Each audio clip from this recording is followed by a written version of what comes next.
Está começando mais um episódio do Agro Ideas. Meu nome é Eduardo Sebastiani e vamos estar hoje aí conversando com um pessoal que entende de tecnologia, de inovação, de como deixar o agro mais inteligente, podemos dizer assim, né? Mas antes de a gente iniciar o episódio de hoje, gostaria de convidar a todos vocês para que nos acompanhem lá em nosso canal do YouTube, nas redes sociais, lá no Instagram, no LinkedIn, que a gente todo dia tá entrando algum vídeo novo, tá entrando algum corte de episódio lá para vocês estar acompanhando. Se inscreva no nosso canal do YouTube, vai lá no Spotify, segue também, dá 5 estrelinhas e, obviamente, indique para algum amigo, para algum colega que queira saber mais sobre agronegócio, que aqui é o lugar para tanto se informar, quanto também ouvir boas histórias, conhecer pessoas com umas histórias fantásticas aí também que a gente tem encontrado nesses últimos dias. E nesse episódio de hoje eu tenho certeza que você tanto vai descobrir uma inovação no agronegócio, como também vai estar aprendendo bastante e conhecendo um pessoal aí bem bacana que a gente vai estar conversando hoje. Apresentando a mesa de hoje, Nicolas. Como é que tá, Nicolas? Tô bem, cara. Tô feliz de estar aqui com os amigos e compartilhar aqui, ouvir um pouquinho da história deles. Vai ser legal passar pro pessoal aí do Brasil que não conhece ainda a Ouro. Vai ser um privilégio aí. Tô muito feliz de estar aqui. Muito bem. Beto, como é que tá? Tudo certo? Tudo certo, tudo perfeito. Queria agradecer aí o Nickzinho, meu fiotinho. Obrigado aí pela oportunidade de estar aqui com vocês, né? E bora falar um pouquinho de agronegócio. Com certeza. E o Michel, como é que tá, Michel? Tudo na paz, graças a Deus. É um prazer estar aqui. E, Nick, é bem lembrado que a gente fez uma gravação durante a AgriShow. Tivemos alguns probleminhas de áudio e cá estamos novamente para fazer muito melhor, na verdade. Você sabe que... Desculpa já me estender, mas é igual quando antigamente a gente estava fazendo um documento no Word, aqueles Word que não salvava, cara. Puxa você vida. perdia o negócio, cara, depois quando você fazia o próximo, ele ficava 10 vezes melhor. É. Já aconteceu algumas vezes. Já. E mais rápido, o cara fazia melhor e mais rápido. Exatamente. Então hoje temos tudo para explorar aqui. A diferença é que não fazer com ódio, né? A gente não vai fazer com ódio. É verdade. Vamos explorar esses temas de agro, de tecnologia, de inovação e vamos muito além, com certeza. Bom, eu acho que para a gente começar a história, a gente poderia iniciar pelo fato para o pessoal conhecer vocês, né? Da onde vocês vieram, vocês são do agronegócio, entraram no agronegócio, porque isso, querendo ou não, faz parte um pouco da construção do que é a Rural. Então, vamos entender um pouco da história de vocês, onde é que vocês se conheceram, como é que surgiu a ideia, o que vocês faziam ou fazem até hoje, além da parte do agro. Eu não venho do agro. Eu fiz uma transição de carreira, de certa forma, transição de setor. Eu sou da tecnologia, tá?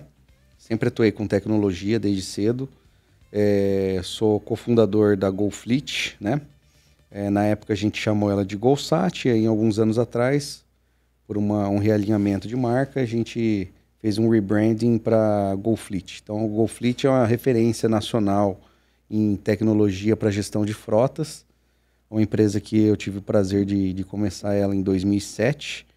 Hoje essa empresa já está indo para quase 18 anos. A gente vai completar 18 anos esse ano e... Eu atuei na empresa até uns 5 anos atrás, passei por diversas áreas lá, né? Eu era bastante jovem, então fiz financeiro, fiz parte de sistemas, principalmente design dos sistemas, alguma coisa do comercial, marketing, mas assim, hoje eu faço mais parte do conselho de administração dessa empresa. E aí, há 3 anos atrás, a gente começou com a Rural. E aí foi quando eu já conhecia o Beto e o Bruno, que são meus sócios na Rural. E aí, eu estou trazendo para dentro do time essa bagagem tecnológica, né?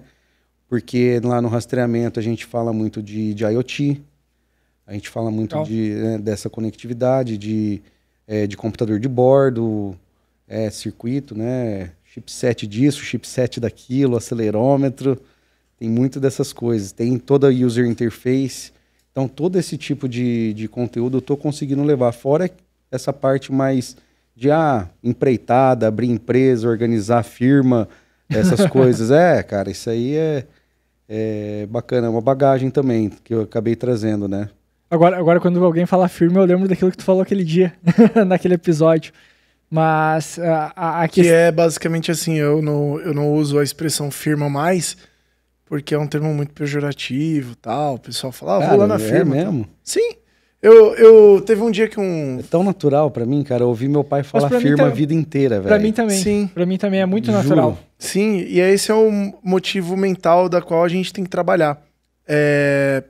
Tem trabalhado aqui há muitos anos, né? Quando um dia um cara chegou, vou lá na firma lá, tal, na firminha, tal, olhei assim, eu falei, cara, essa é uma expressão muito típica brasileira. E aí, o que diferencia uma empresa de uma firma? De uma big empresa? Uma startup e tal? Então, eu militei internamente, eu falei pra galera, não chamem a Upmove nunca de firma. Porque é a mesma coisa que uma lojinha lá, uma firma lá, vou lá na firma lá, fazer um negócio e tal. Eu sempre coloquei isso, aqui não é firma. A gente não tem as mesmas regras de uma firma, a gente não tem os mesmos dilemas de uma firma. A gente tem uma outra conotação. Aqui, Mas qual que é o teu entendimento de firma? firma é aquilo que você reconhece no cartório, né? Reconhecimento de firma. É. Mas eu não acho errado quem quer falar, né? Eu digo que aqui internamente eu tenho uma forma de motivar as pessoas a pensarem na empresa que eles querem construir e não colocá-la numa caixinha que é comum. Com certeza. Essa é a ideia. É provocar. Que nem a gente olha na literatura... Acho que eu entendi. Meio que quando você fala, você tá inconscientemente se limitando. Exato. É perfeito, porque de verdade, eu trabalhei em grandes empresas e pequenas empresas. Todo mundo falava, lá na firma lá é assim, e é sempre falando mal também. Então sempre na roda, eu tive do outro lado também, né? A firma lá é uma merda, tal, não sei o quê. Então eu sempre olhei a palavra com esse peso, essa conotação. Agora, quando o cara fala o nome da empresa, em primeiro lugar, eu acho muito mais bonito. Não, vou lá na Rural, cara. Pô, vou lá na Uro. Inclusive, vocês falam isso. Pra caramba. Tipo, não dá pra falar lá na firma. Não, é lá na Uro, cara. Tipo, esse branding interno, esse endomarketing, eu acho mais poderoso do que... Porque se começa com vocês, vai passar por vocês. De vocês isso, né? Com certeza. Então, por isso que o Edu mencionou e eu acho que valeu a explicação aqui. Mas é algumas coisas... como eu posso dizer agora, quando eu vou ouvir a palavra, eu vou lembrar disso aí. É igual outra coisa. Não, é igual outra coisa que ele contou no episódio, que era o negócio lá da chuva, né? Se... vocês... como é que é? Se... Vocês estão pedindo a chuva, mas ninguém trouxe guarda-chuva, né? É verdade. Então, sobre o ato de fé, né? As pessoas vão lá no evento que tá o padre Marcelo Rossi para a cidade, aí o padre chega lá num momento assim... Não sei se é verídico a história, mas porque eu já ouvi essa história até com outros personagens, mas falam que é o padre Marcelo, né? E aí ele olha pro povo e balança a cabeça assim, me chamaram aqui pra orar, aqui pra rezar aqui por vocês, uma cidade do Nordeste, porque aqui há muitos anos não chove. Eu acho que não vai acontecer, porque ninguém veio com guarda-chuva. Olha. E é verdade, cara, às vezes a gente... É a mesma coisa, né? O cara que planta e não tem uma colheitadeira. Ele sabe que não vai colher, então, pra que ele plantou, né? É a mesma ideia de pediu a chuva, prepara a terra, né? Sabe? Exato. Tu se preparar para aquilo que tu pede de alguma maneira. Exato. Mas só quis dar um exemplo de duas coisas que tu falou que ultimamente, quando eu escuto, me vem à mente. E eu quero que todo mundo pense nisso, porque firma você não iguale a sua empresa. Acho que toda empresa tem nome. Um dos caras que nos Estados Unidos se fala firma, né? Mas um cara que foi muito chato com isso foi o Steve Jobs. Tipo, quando ele criou o nome Apple e como ele introduziu... Os caras zoavam, né? Pô, maçã, velho, o nome da tua empresa. Né? Tipo, a companhia ali, não. A Apple. Não é a companhia, é a Apple. Então, tipo, eu sinto que o empreendedor, o founder, ele tem que martelar isso na cabeça de todo mundo. É por isso. Mas pode falar firme, pode falar o que quiser.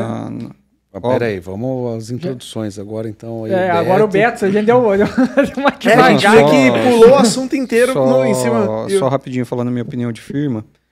Isso daí tem um pouquinho do, tipo, um lado carinhoso com o que a gente tá fazendo. Por exemplo, no caso do Michel, eu sinto que é isso.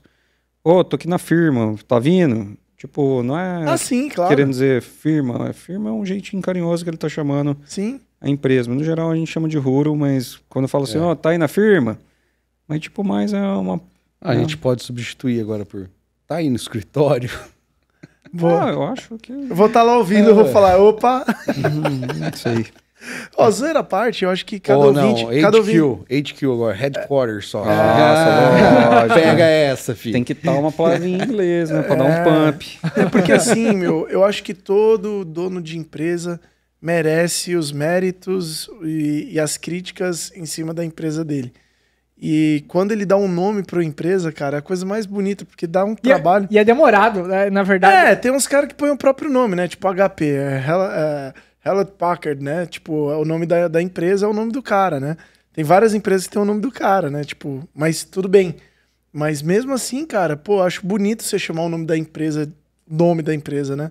É respeitoso, assim. A nossa chamava BBM. BBM.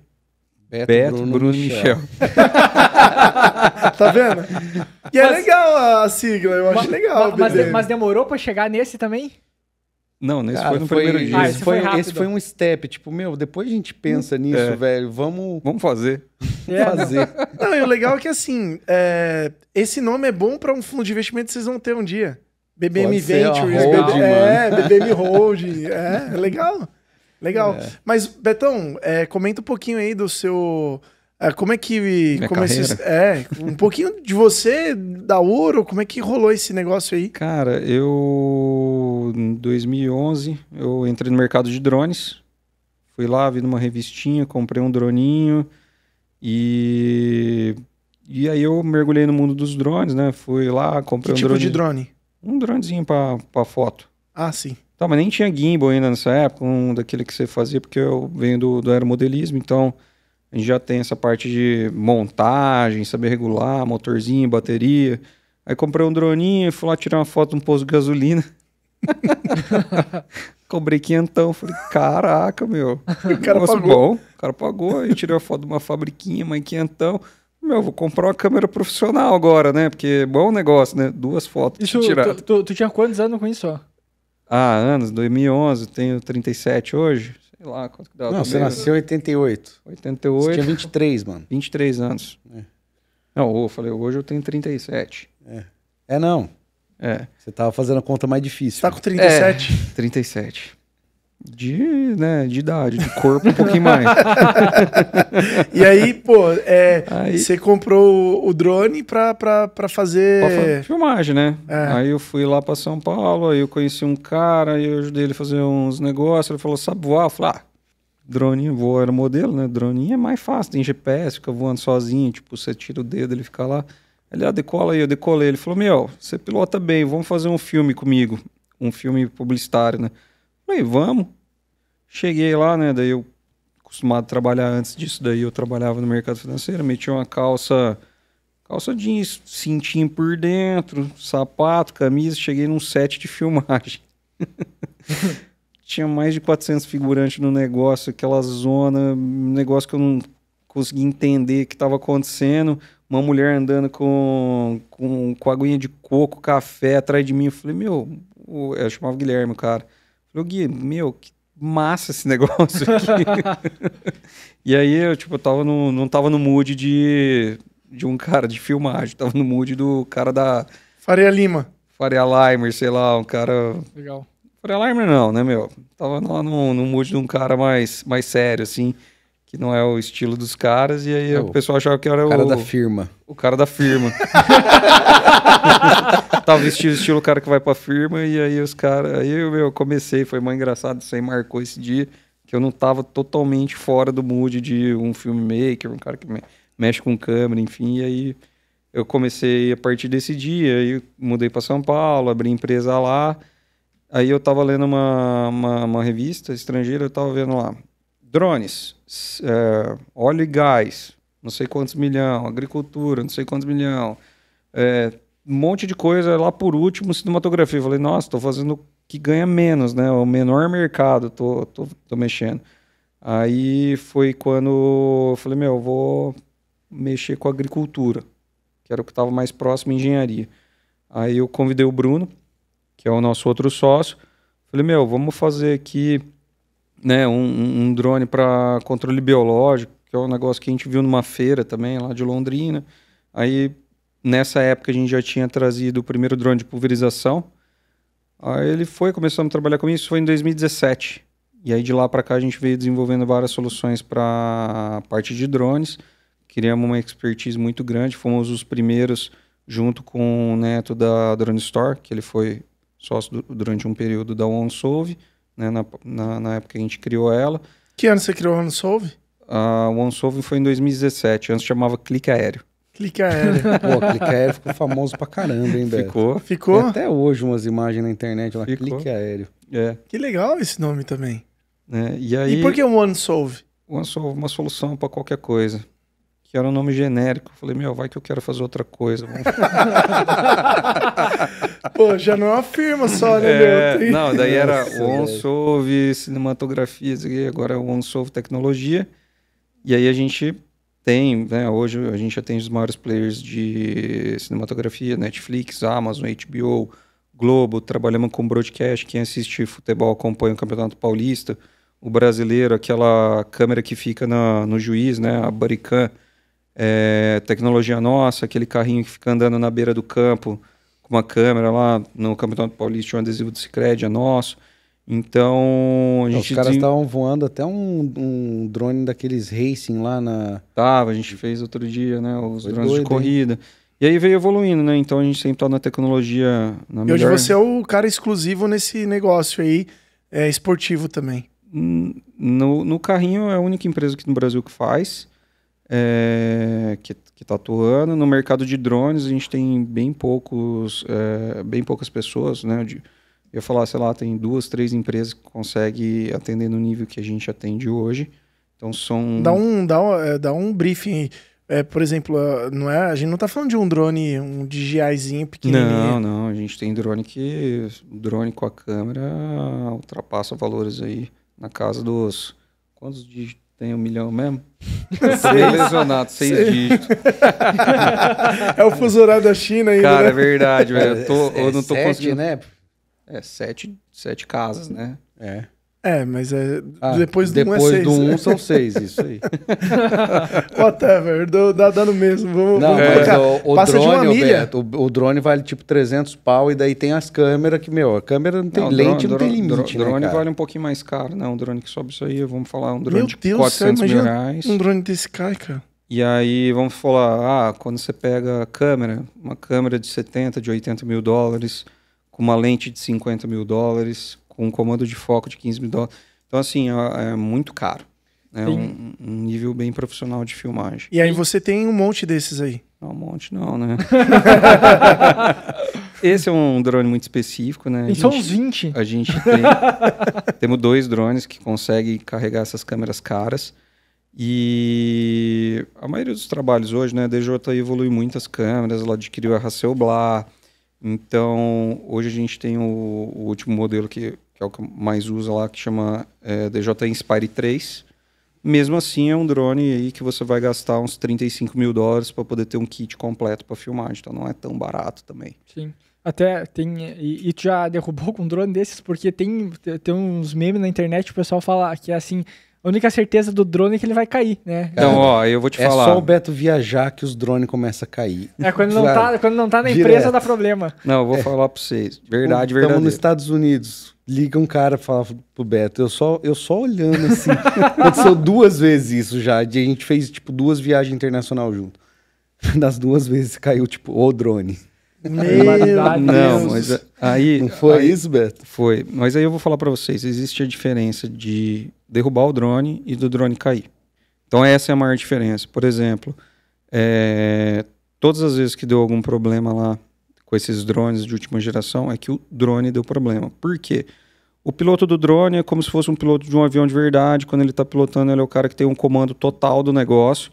E ele só voa se ele estiver em condições perfeitas de voo, se tiver tempo bom, se ele estiver bem com ele. Porque eu instruo todo mundo que trabalha lá com a gente. Falo, você não tá bem, você não pode pilotar isso daí, porque um drone realmente oferece muito perigo, né? Sim. Então, a gente trabalha dentro de todas as normas do DCEA, né, da ANAC, da Anatel. Então, é um negócio bem técnico, assim, não é uma coisa que você pode fazer de qualquer jeito. Então, sim, os drones caem. Bom, o pessoal do agro aí sabe bem, né? É um negócio que não tem o que fazer, vai ter algum problema. Porém, o DJI lançou o primeiro drone MG1P em 2016. Aí em 2017 a gente conseguiu trazer isso para o Brasil. Era um MG1P, o modelo dele. Era um drone bem simples, dava um monte de pau, não sei o que. 2017, 2018 lançaram o MG1S, que já era um pouquinho melhor. Em 2019, que foi o Game Change, que eles lançaram um que chama MG1P, que foi o drone que começou a funcionar melhor. Para agricultura, você Para fala. agricultura, que são os drones de pulverização que todo mundo hoje conhece. Em 2020 teve bastante chuva aqui no Paraná, os caras começaram a usar, que não tinham o que fazer, e mandaram bala, porque... Hã? Não, vocês tinham comentado antes que um dos testes que vocês tinham feito lá era com drone para aplicação de produto biológico. Eu acredito ainda que a parte de drone ela cresceu muito. Eu não sei se ela foi meio que... Ela começou um pouco por causa de biológico, obviamente depois teve outras motivações, mas a primeira vez que eu vi um drone de agricultura sendo utilizado era para fazer distribuição de vespa para controlar a lagarta na cultura. Cotese. Para lá o pessoal utilizava... eu não vou lembrar o nome agora, mas era uma vespinha que o pessoal largava. Cotese. Cotese, né, tem cotese, tem tricograma. Tricograma. Isso. Tricograma eles soltam o ovinho, né? Isso, espalha os ovos. E já a cotese você manda a vespinha viva já. Era esse que vocês testaram também? Esse que a gente fez. Legal. Porque, né, voltando ao assunto, lá na AgriShow, aí a gente levou na AgriShow isso aí em 2017. O cara olhava e falava, 10 litros, esse bagulho tá louco. Sim. Não rola. 10 litros, quantos minutos de voo? Não, os minutos de voos mesmo, desde 2016, isso aí não mudou. 10 minutos, 12 minutos. Mudou a carga, né? Não, agora você carrega mais rápido, as baterias duram mais tempo, mas continua sendo... 50 litros até, né? Não, hoje já tem drone mais que isso aí, né? Não, mas dos líderes de mercado, vamos falar assim, o Big Mac aí do mercado é o 40, 50 litros, né? De 50, né? Agora da DJI. É o Agras, né? Esses dias tinha um daqui do Brasil, acho que não voou, né? Não levantou. Vamos falar só desse daí daqui a pouco, porque é quente e nem tudo a gente vai poder falar, talvez, mas até por uma questão de ética, mas eu acho bacana a gente falar. Porque o motivo pela qual a gente tá aqui hoje é pela Uro, porque foi esse o motivo que eu conheci o Beto, a gente se conheceu, né? Foi quase da Uro. Foi na AgriShow de 23 ou 22? 23. Aí decidam, para o ímpar. Nossa primeira AgriShow, agora 2005 foi a terceira, então teve 25, 24, 23. 23. Naquele mesmo ano a gente foi na China junto, inclusive, né? Foi. Já depois da ProSolos. Porque assim... A gente tava na AgriShow e aí, um dos sócios da ProSolos tava comigo, ele olhou assim, ele falou, olha que legal aquilo ali. O que é aquilo ali? Falei, não sei, meu, que troço. Parecia parece carro do Batman. Tipo, umas rodonas assim. Parece um buguinho. Parecia um mini bug. Eu falei, cara, deve ser concorrente daquele modelo da John Deere lá, que é pra cortar grama, né? E a gente tava longe, aí foi chegando, não, nada a ver. E aí o comentário era, não, o que é isso? Chegou lá, tava o Bruno, aí ele falou, não, isso aqui é um rover. Falei, rover? Já ouvi essa palavra. Onde eu ouvi essa palavra rover? É um negócio lá de Marte, cara. Não, esse é o conceito. Aí ele começou a falar, ele era meio acelerado, assim, não, porque o negócio é assim, assado e tal. E tava um sol, cara, de pino, assim, eu careca, né? Falei, irmão, tem um lugar aí pra gente ir. Aí a gente foi dentro da Rural Station, pô. Do container Rural Station. Falei, que massa, cara, vocês fizeram negócio, aí eles explicaram. Beleza. Nisso tava o Alcides e um cara que trabalhava no fundo, que não vale citar o nome aqui, junto, lá na feira. Aí bateram lá e falaram, tem que olhar o negócio lá. A gente voltou. Aí tava o Betinho já com controle e o Michel já pilotando. Cara, quando os caras viram, falaram, meu Deus do céu, que troço louco aqui. E aí foi assim que a gente se conheceu, na feira.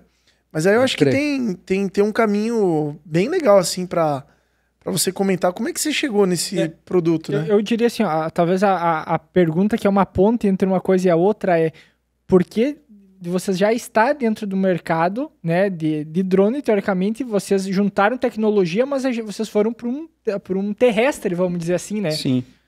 Como é que começou tudo isso aí? Então, é que nem eu falei para você, a gente foi no AgriShow, o pessoal olhava, baixo volume, né? Então era uma barreira que demorou para ser quebrada. E eu não tive resiliência para ficar aguentando lá, comprando drone novo, não sei o quê, insistindo com os caras, que não era um negócio que estava à frente da época, e a época dele chegou, e eu não estava mais fazendo, né? Então, aí a Huro veio, né, eu e o Bruno, da ideia de um drone terrestre. Na verdade, a gente veio falar, vamos fazer um aqui com roda para ele não cair no chão. Cair no chão é o problema principal que a gente precisava resolver. E aí veio a ideia do Huro, né? Que nem o Nicolas falou, rover. Mas hoje a gente posiciona ele como um pulverizador elétrico. Entendi. Então, a categoria dele seria um pulverizador elétrico. Ele não seria um rover, né? Então, a gente categorizou ele agora como um pulverizador elétrico, que é o que ele é. Né? Ele é um pulverizador, ele substitui um autopropelido, você consegue usar mais de um rover ao mesmo tempo. Agora nós estamos soltar um spoiler aqui, Michel, do próximo slogan da AgriShow do ano que vem. Não. Manda lá. Não, pode ser que seja antes, né? Manda Mas lá. Nós vamos posicionar o Huro como o maior pulverizador do mundo. Maior que o Horsch, maior que qualquer um. Por quê? Porque ele é modular. Você consegue juntar vários rovers, transformando em um super rover gigantesco, né? Um super pulverizador. Então E o que não é spoiler disso é que isso foi patenteado por nós em 2023. Sim.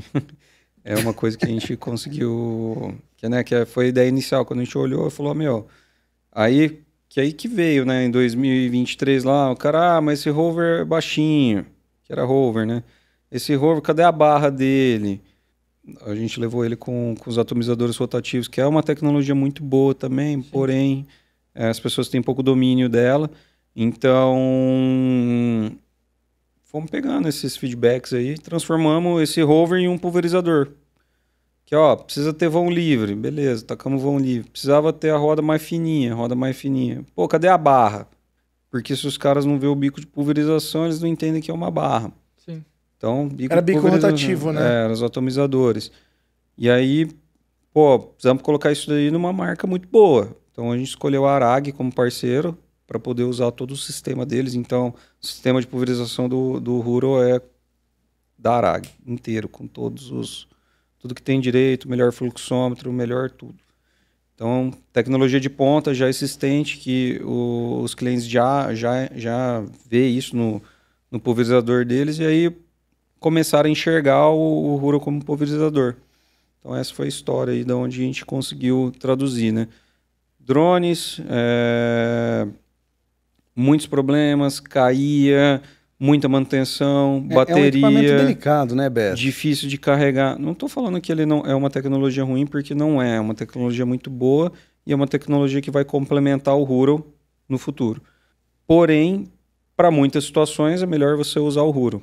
Né? Para a realidade brasileira, a gente olhando assim, né? Eu conheço bastante produto, mas eu gostaria que vocês falassem isso.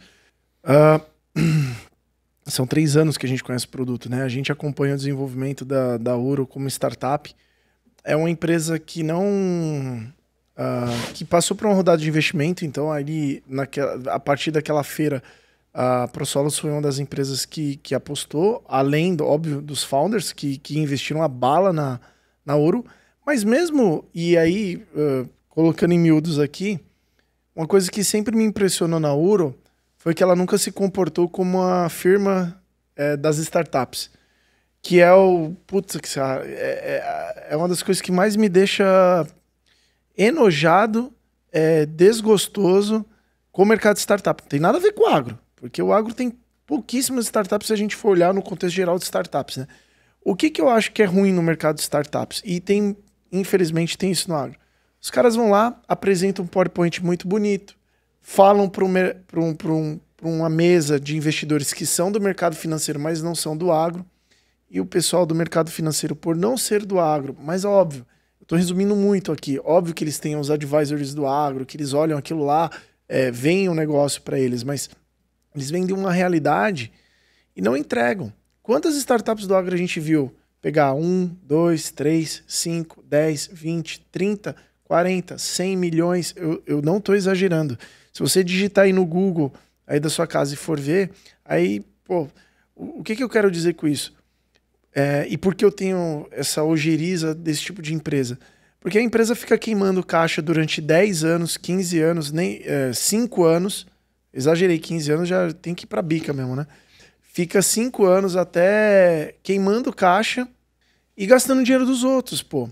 E aí eu vejo que a Ouro, ela conseguiu trilhar um caminho totalmente oposto do que a gente vê no mercado. Apesar dos investimentos que teve, muito menor, ela conseguiu fazer um dos produtos mais completos do mundo. E isso eu posso afirmar porque a gente teve numa feira nos Estados Unidos em que só era focado em robótica agrícola. E, cara, a gente chegou na feira e a conclusão foi, cara, a gente tem um produto no Brasil que não perde para nenhum desses caras e ainda é melhor em vários aspectos.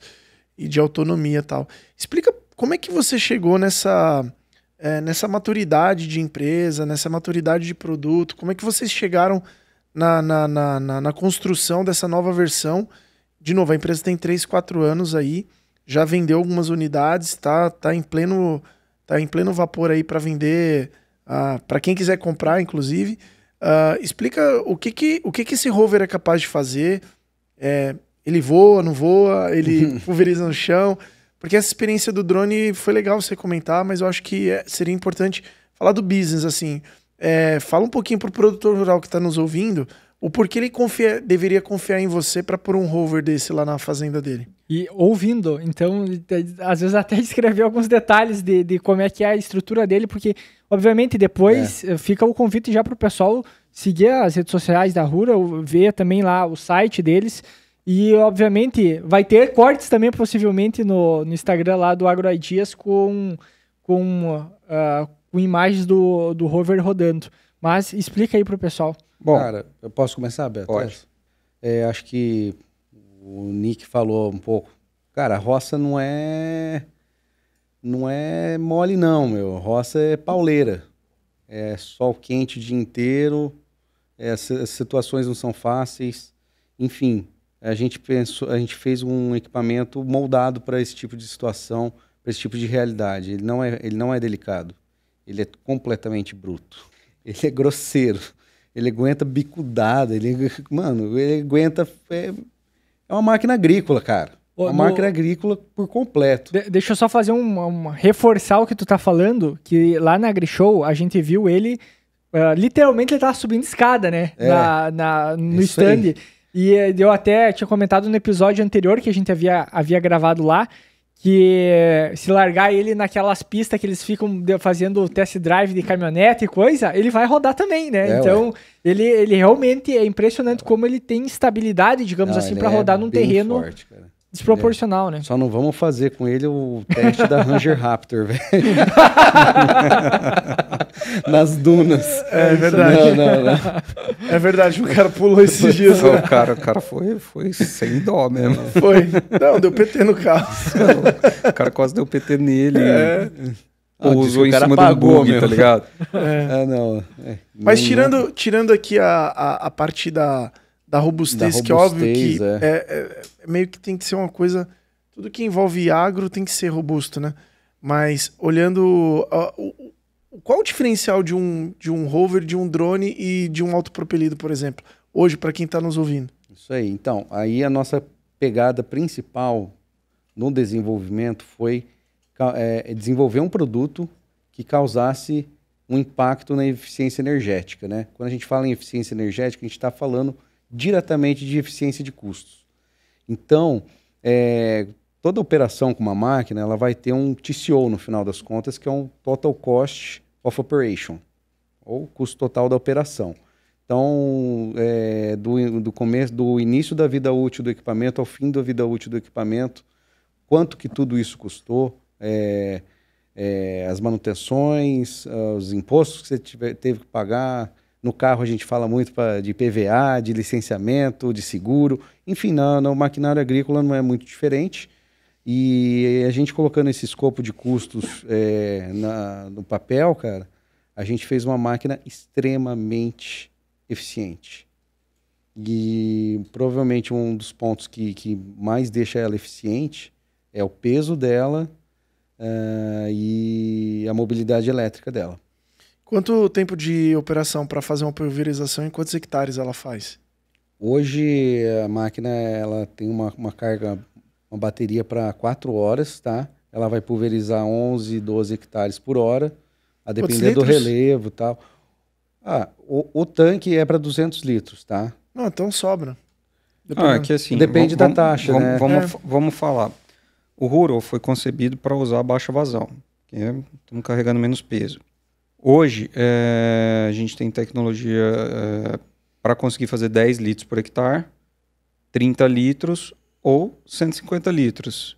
Então, mas a ideia é de usar ele para usar com baixa vazão. Todo mundo hoje está mais que validado que a gente pode usar baixa vazão. Tem até alguns produtos que a bula dele já diz que ele pode ser usado com 30 litros, com 20 litros. Então, hoje ele é equipado com uma bateria para durar 4 horas. No kit que o cliente adquire, ele vai com 2 jogos, então ele tem 8 horas de autonomia. Ele pode usar 4, deixar uma carregando, colocar outra e ficar... ele pode usar continuamente, sem precisar parar ele para carregar. Então... É 11 hectares por hora? Ele navega 14.4, 15 km por hora de velocidade constante. Dá uma freadinha para as curvas, né? Então... Eficiência de 90%, né, com as curvas. E ele segue uma linha automatizada? Hoje você tem 3 jeitos, basicamente, de fazer missões com o Rural. Primeiro, que é o melhor, né? Você vem em série o shapefile georreferenciado, né, as linhas. Da mesma maneira como você vai colocar num pulverizador da John Deere. Beto, é tipo um mapa de plantio, né? Um mapa, né? Você vai colocar o mapa com as linhas, né? O shape com as linhas. Então você pode pôr as linhas já, você faz todo o pré-planejamento disso. Não tenho. Você pode pegar o próprio rover, que ele tem GPS RTK com correção satelital, que isso é um negócio que eu independo de rádio. Então o rover está andando, perdi o sinal do meu rádio, eu continuo tendo a minha correção lá. Então, fizemos isso para aumentar a precisão dele e, de maneira alguma, ele perder esse sinal. Então, ele já recebe essa correção satelital. Então, você coloca o shapefile, né? Como você tem esse GPS RTK no rover, você pode pegar as bordas do polígono com o próprio equipamento. Então, você vai fazer as bordas do talhão, ele vai gerar um polígono e ele gera o grid automaticamente. E a outra maneira é como se fosse um ponto AB, a gente chama ele de corredor, que você põe um ponto A, ponto B, estica o tamanho do corredor que você quer, ou se você quer fazer uma linha só. E o ponto de rota que serve para você planejar os deslocamentos. Mas hoje, o mais legal do Rural é que você pode chegar num talhão, sem internet, sem absolutamente nada, você consegue colocar ele para rodar, você consegue planejar uma missão, então você não precisa de internet para rodar ele. E a gente fez questão disso porque a gente sabe que hoje a internet não é um negócio que a gente consegue, apesar de ter Starlink, não é todo mundo que tem. O cara vai chegar num talhão, ele quer fazer uma missão, às vezes, ou ele não tem o shapefile da área. Então a gente se preocupou em simplificar o processo. Ele consegue demarcar os pontos de interesse no próprio sistema de vocês. Você consegue planejar tudo por lá. Fizemos questão de ser um equipamento simples. O Rural ele tem 4 devices.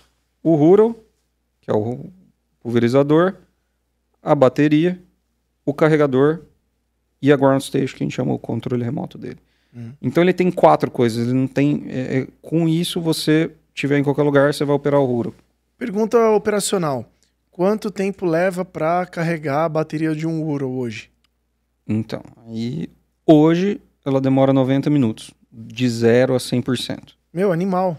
Sim. Porque se ela dura 4 horas, eu levo 1h30, né? Isso. Pra carregar. E ó, a gente tá falando de um carregador simples, tá? Não é um carregador que precisa de uma infraelétrica muito elaborada. Não, tomadinha 110.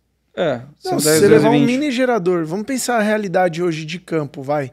o cara pode ter no barracão dele. Para isso funciona também. Eu quero dizer, desde da tomada de parede da casa até Vocês já tentaram carregar com um conversor de 12 volts lá?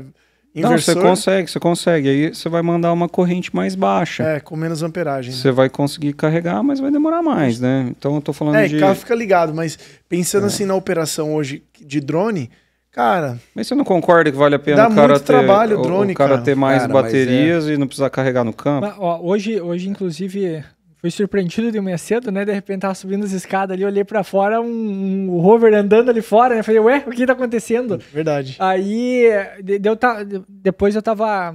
Quando a gente chegou do meio-dia, eu olhei que vocês estavam com ele engatado na caminhonete. Como é que faz pra transportar ele? Porque isso também, obviamente, é uma facilidade.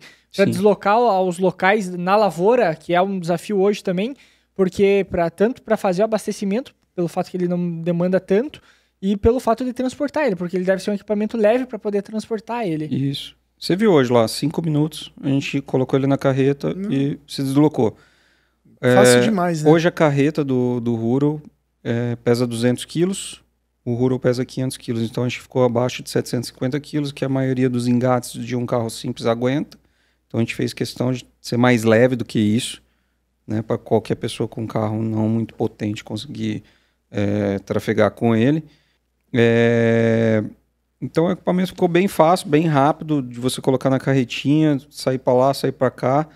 Tem engate de abastecimento rápido, né? Então, vamos supor, o cara pode ter um carro melhor e levar um abastecedor junto, leva lá mais 400 litros, vai ter três recargas.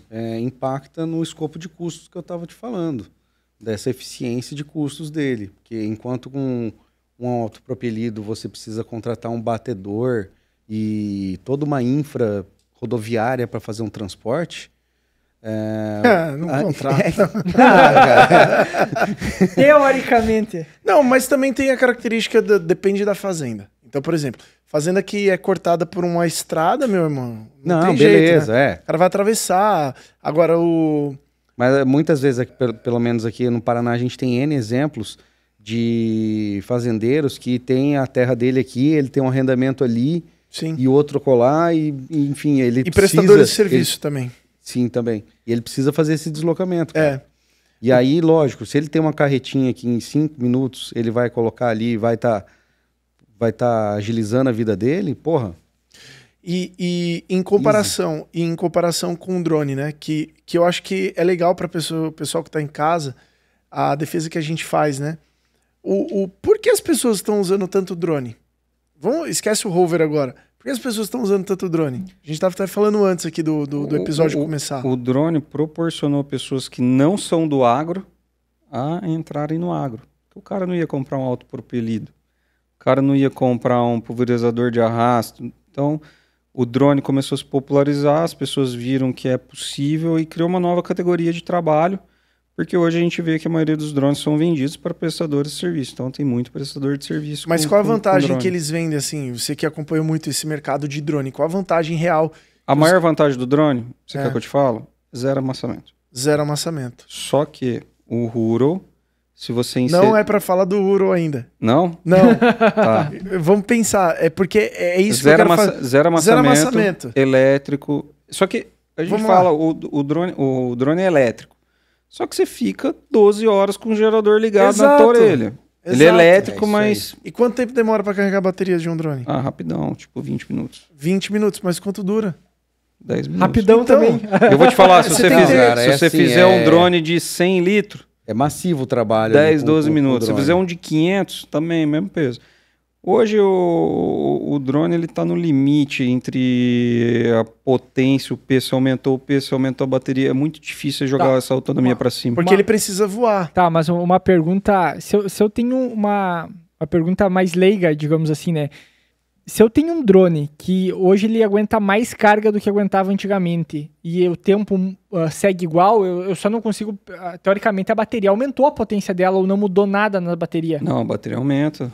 Tudo aumenta. Tá, mas e aí esses drones com uma capacidade maior, eu só não boto uma... É que daí não adianta botar mais autonomia, porque ele também não tem capacidade de carga para isso. Ele falou no começo que o drone, os primeiros eram 10 litros. Quantos hectares você faz com 10 litros? Talvez 1 hectare, 2 hectares no máximo. Antigamente, um drone desde 10 litros, a gente ia fazer por volta de 1 hectare por voo. Né? Aí desce, troca a bateria. E é o seguinte, tem que planejar para ir voltar e dar tempo de você trocar. Senão você ia ter que ir até lá, descer num lugar seguro, né? E fazer lá ele estabilizar para ele poder descer e trocar a bateria dele. Então você já se desloca lá, tira a bateria, põe para carregar. Já põe outra carregada, enquanto 2 ou 3 estão carregando. Aí sobe de novo e vai. Até hoje é assim. Na minha cabeça, inclusive, tá tudo bem. O que tá justificando? O que eu ouço dos meus amigos, inclusive produtores que têm drone? Zero amassamento. Diesel, não usa gasolina. Por quê? Porque o gerador é movido a gasolina. Agora eles estão no gerador diesel, porque esses drones maior tem uma bateria maior e precisa de um gerador maior. Um trifásico, né? Eu já preciso de um gerador brutão, já. Só que tem um fator da novidade também. Pô, aparentemente vamos dizer que todo ano tem um drone um pouco maior. Aí, tu vai numa feira, num evento, tem um troço cada vez maior voando, te chama atenção. E, às vezes, o fato de sempre ter alguma coisa diferente, nova, sei lá, talvez pode ser alguma coisa que chama mais atenção. Tu vai pegar, por exemplo, vamos pegar pulverizador, um autopropelido e tudo mais. Hoje a tecnologia, ele tá, às vezes, interna. É tecnologia mesmo que está sendo embarcada, não é estrutural como é num drone também. Tem tecnologia, mas é estrutural também a mudança. E isso sempre o estrutural chama atenção. Por que o critério de máquina, por exemplo, por que máquina chama tanta atenção? Porque é uns troços gigantescos, é bonito e o pessoal para olhar. O rover também, querendo ou não, ele é estrutural. Por ser estrutural, desperta a curiosidade. Boa parte do pessoal que, obviamente, às vezes vai chegar, poxa, isso aqui é diferente, eu nunca via algo assim, entendeu? E aí vai questionar. Então, muitas vezes a questão da novidade, eu vejo que o drone também talvez virou o hype do momento, talvez. Como toda empresa que cria um produto, ela vai disputar com o mercado atenção. Então ela vai investir em marketing, ela vai falar assim, somos novidade, aí ela vai apresentar as vantagens. Por que eu quero frisar tanto assim do drone? Rapidão, só deixa eu complementar. A cada 10 drones que existem no Brasil, números atuais, 2024 foi vendido em torno de 12 mil drones no Brasil. A cada 10 drones, quantos drones de cada marca você acha? Como é que você acha que está distribuído isso? Eu acho que hoje o share está muito na DJI mesmo. Não, mas quanto? Não sei. Chuta aí. Talvez 8. Não, 9. Hoje a XAG, né, os caras chamam de XAG, ela aumentou um pouquinho a participação dela do mercado, mas hoje a gente tem uma empresa que tem a cada 10 drones, 9 é do cara, é deles. Ou seja, ela trabalhou muito bem e é o mérito da DJI, né? Sim. Só que aí que entra. Falamos do aspecto operacional.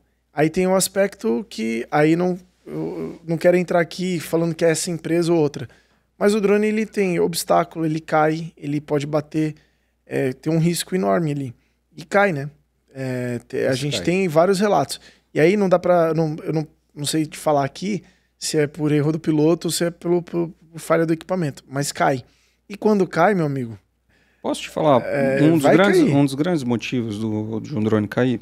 Bom, os operadores de drone devem estar assistindo falando aqui e eles talvez vão concordar. O drone você manipula demais ele.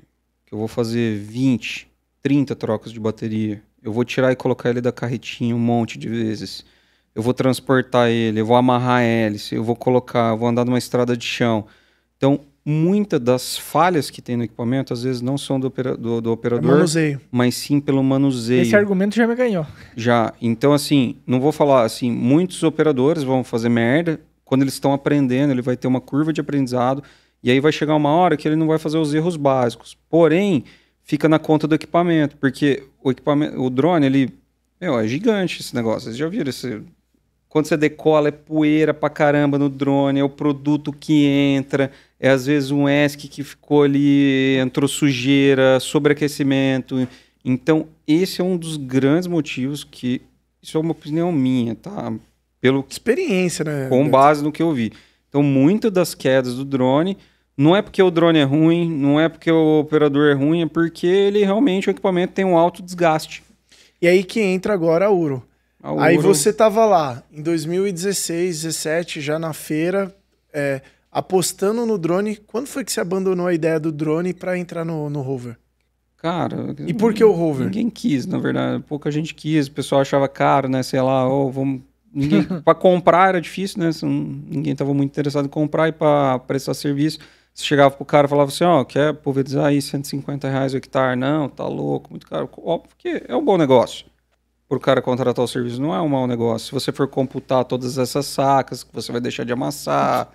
Eu não sei, eu ainda acho que a maior parte de venda ainda de drone é muito mais prestador de serviço do que necessariamente produtor comprando. E tá tudo bem, porque o lance de não amassar também é o lance de não atolar. Por quê? Dependendo de uma chuva torrencial que tem, você tem que passar fungicida. Como é que você passa com... mas você tá no prazo ali e não tá legal. O solo ainda não drenou aquela água toda lá. Isso é um problema. E aí o drone vai por cima, faz esse trabalho. Talvez seja... E aí, por isso que um prestador de serviço se torna conveniente. Porque o cara fala, não vou comprar um drone só para fazer essa... É um custo de aquisição muito alto ali. Lembra que eu te falei, a gente deve ter comentado isso em outro episódio. Toda a tecnologia que vem pro agro... Hoje em dia, toda a tecnologia que vem, a gente acha que ela vai ser unânime, que ela vai dominar o mercado em todas as partes. E geralmente, todas elas vêm como ferramenta. Nada é, às vezes, necessariamente uma substituição de todo o resto. Ela vem como um complemento para auxiliar. Por exemplo, o drone, talvez é exatamente isso. Ele é uma ferramenta para situações pontuais. Vou dar um exemplo voltado para a parte agronômica, né? Por exemplo, muitas vezes percevejo, o controle de percevejo, né, de ferifed, para ficar mais contextualizado, ele fica muito nas bordaduras da lavoura ou próximo de mato. Eu não preciso muitas vezes, se no monitoramento eu identifiquei que ele está perto de uma lavoura, eu vou aplicar só perto da lavoura. O que normalmente é feito? Obviamente ninguém entra só para percevejo, tu entra com fungicida também, mas eu poderia fazer uma aplicação pontual apenas no local onde está a praga, localizada. E para planta daninha, especificamente é isso também. Eu posso fazer aplicações localizadas em algumas manchas que tenha mais problema. Então, é uma ferramenta interessante. No caso da chuva, que tu deu o exemplo muito bem, também espetacular. Só que daí, esse argumento que tu deu, eu nunca tinha pensado por esse lado.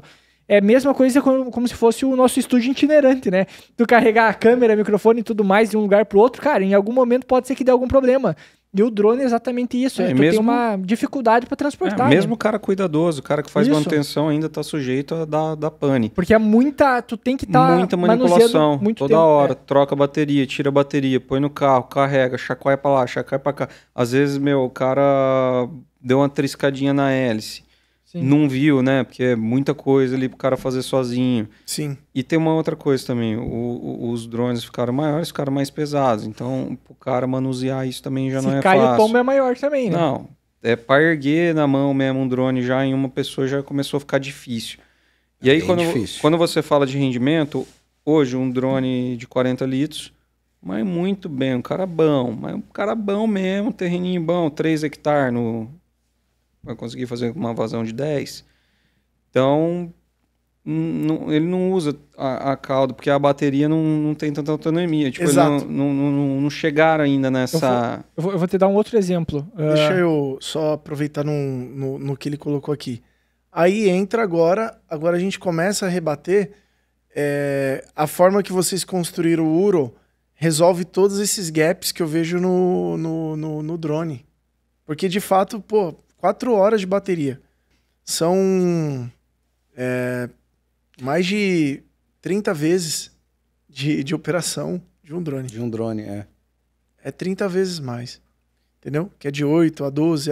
Tem todos os tamanhos aí. 15 dá minutos. Aproximadamente assim. Um rural que vai... Essas 4 horas, acho que, se não me engano, vão ser 23 trocas de bateria, considerando que ele vai sair no primeiro voo com a bateria cheia. A gente já fez essa conta. Exato. Então, assim... Do tempo em que você está lá na base pilotando, modo autônomo, você teve 23 interações em 4 horas. Cara, 6 vai horas dar, mais ou menos, né? vai dar caca. Vai dar caca. A gente está falando não só de...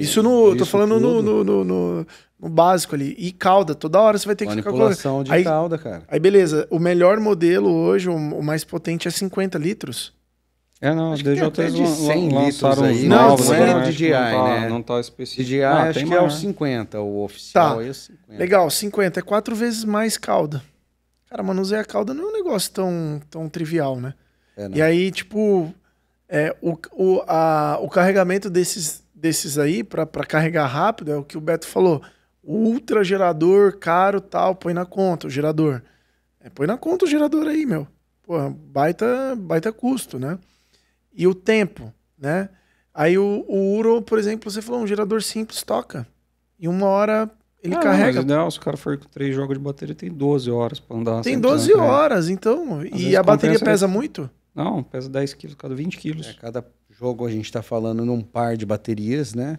É 20 quilos de bateria. Só isso? Uhum. Para isso tanto de autonomia? Ele gasta Ele, muito é o que eu tô pouquinho falando, ele é muito eficiente. É. Energeticamente falando, ele é muito eficiente. E aí, o tempo de carregamento 1h30 que vocês comentaram. Exato. E aí o custo de 1h30 de carga ali, vamos colocar em reais. Dá menos de R$10 Não, pra Vou te carregar. falar exatamente. Somar as duas baterias do Huro vai dar em torno de 4,8 kW. Aí vê aí quanto tá aqui no Paraná. Se carregar em casa. Tipo R$1 quilowatt? Menos, é uns 80 e pouco. Quanto tá um... Não, Vamos ver aqui. pelo amor de Deus.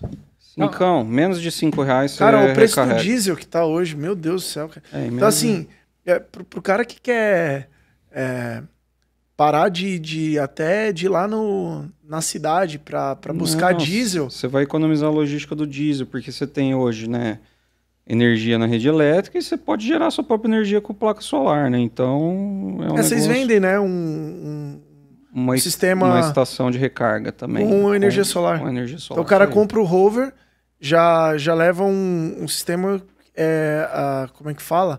Off-grid. Off-grid pra Captação poder de carregar. energia. Exato. Mano, animal. Isso velho. aí. E é o único do mundo que tem isso, né? A gente sempre foi questionado, pô, por que vocês na concepção do produto não colocaram a placa fotovoltaica em cima do veículo? Ai. Essa é uma resposta boa. Cara, a conta não fecha, tá? Não, é A que conta daí- não fecha. A gente fez um equipamento focado em alta performance e alta eficiência, tá? E para isso ele tem que ser o mais leve possível. Uma placa pesa 29 quilos, cara. Sério? Tudo isso? uma placa uma dessa 2 por comum de 1 casa, aí, sim. Tem tecnologia melhor hoje, Lógico, placa, mas não é pesado. tem. Mas não é essa Mas questão. agrega, cara. Quando- Pouquinho em pouquinho agrega. Você vai colocar 4 placas, vai fazer quase uma asa de placa ali. Não, a gente ia precisar de 60 Porra. metros quadrados de placa solar. É que Aí assim, ele não eu não sobe posso escada, falar, né? mas eu já vi um rover aí no mercado que os caras lançaram, fizeram um puta barulho, tal. É daquelas coisas lá que eu falei, né? Daquelas empresas lá que vivem de investidor.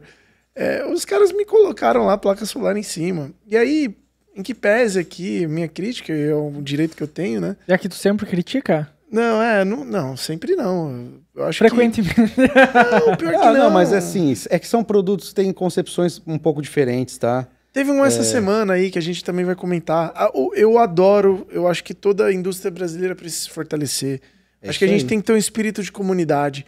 Não é uma crítica à empresa, é uma crítica à ideia do produto, entendeu? Não, eu queria saber de qual que tu tava falando. Eu só não isso. quero citar nomes pra não tomar processo. Não, por isso que eu perguntei se é o que tu fala normalmente.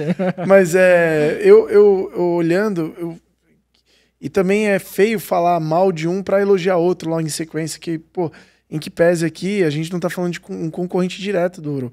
O Uro hoje, vocês estavam lá na feira, né? Na AgriShow. Como é que foi a recepção desse novo modelo?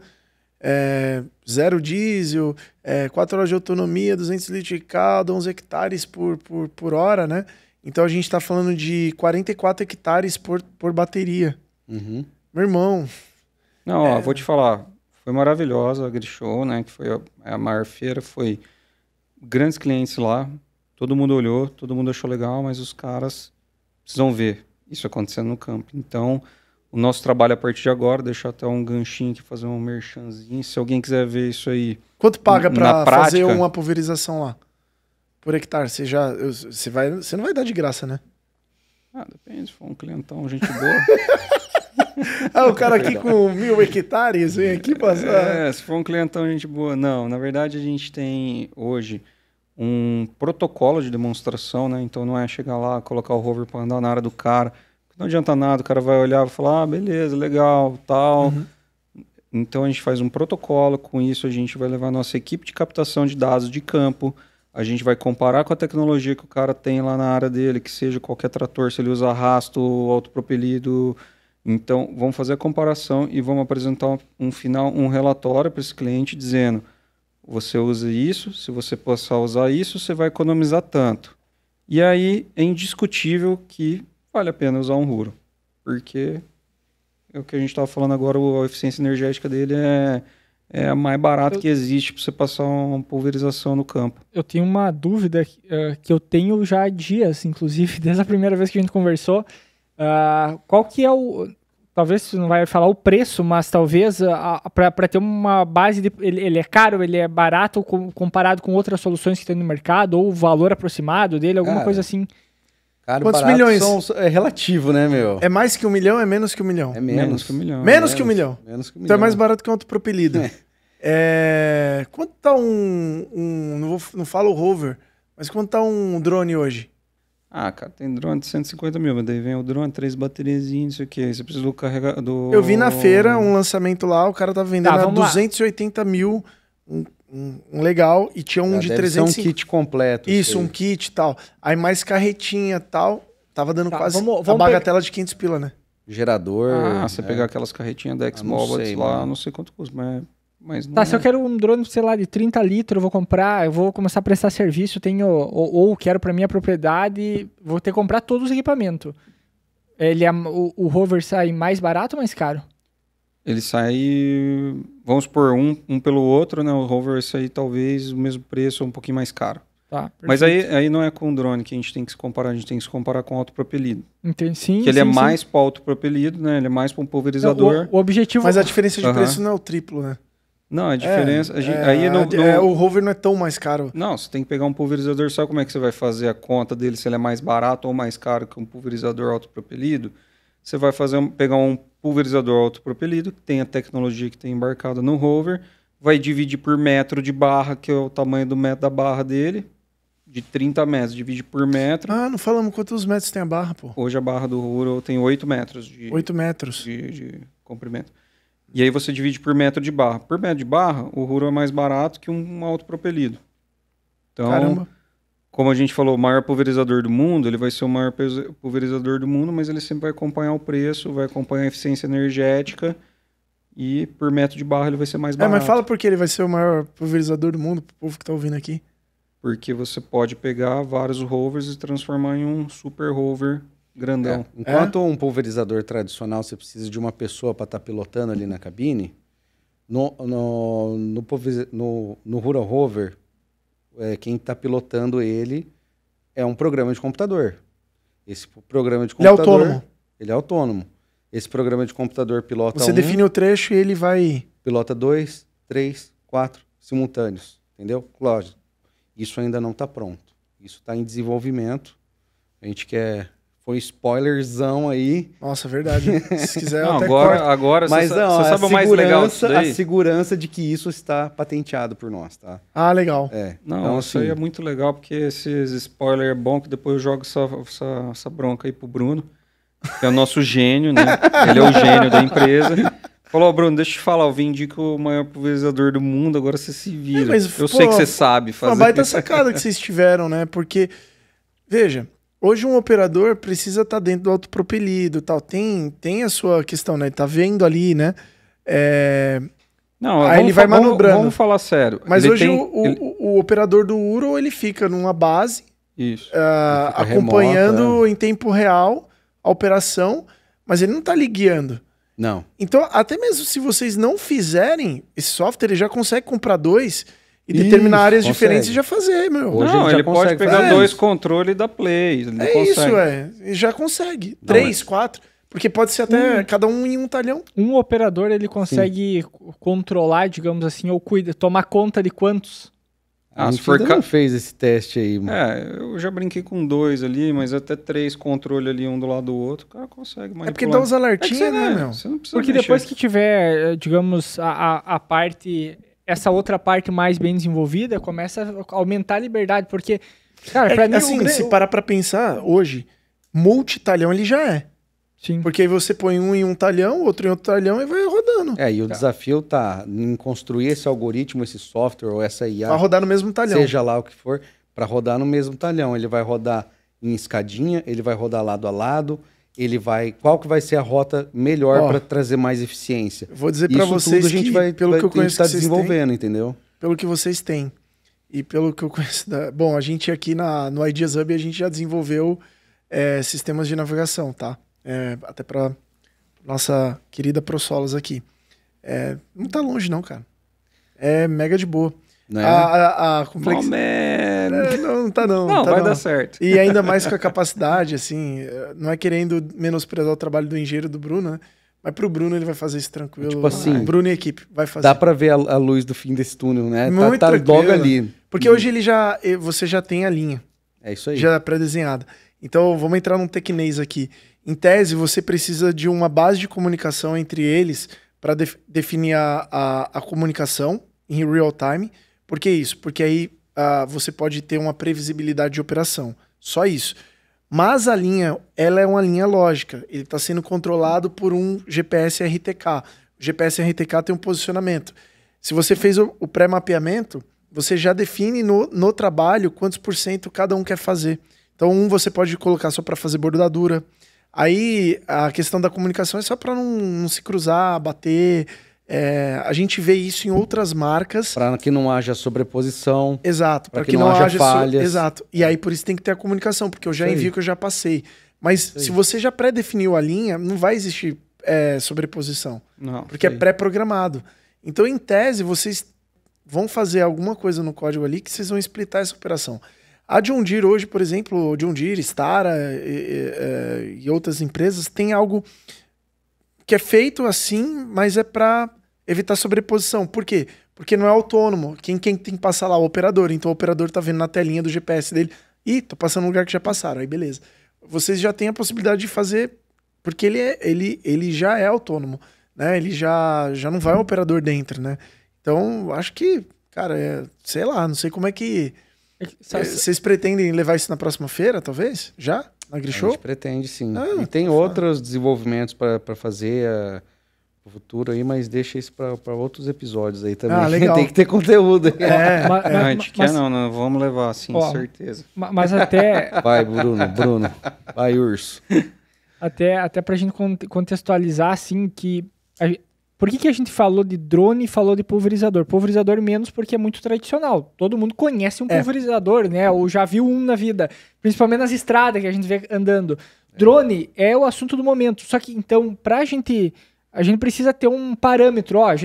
Para explicar uma tecnologia nova, a gente tem que pegar algo que já existe para se comparar de algum modo, mas não... Vou dar um exemplo. Com o drone, como a gente comentou anteriormente, a maior parte do pessoal que compra, muitas vezes compra com o objetivo de prestar serviço. Qual que é o problema da prestação de serviço? Tecnicamente, eu tenho hora para fazer aplicação. Quando a gente fala de controle de praga, existe um comportamento da praga em cada momento do dia, e temperatura e tudo mais. Quando a gente fala de fungicida, a gente tem uma questão do tempo da gota até chegar ao alvo, digamos assim. Então, ou seja, eu posso ter um problema de evaporação ou perca da qualidade, principalmente quando a gente fala de baixa vazão.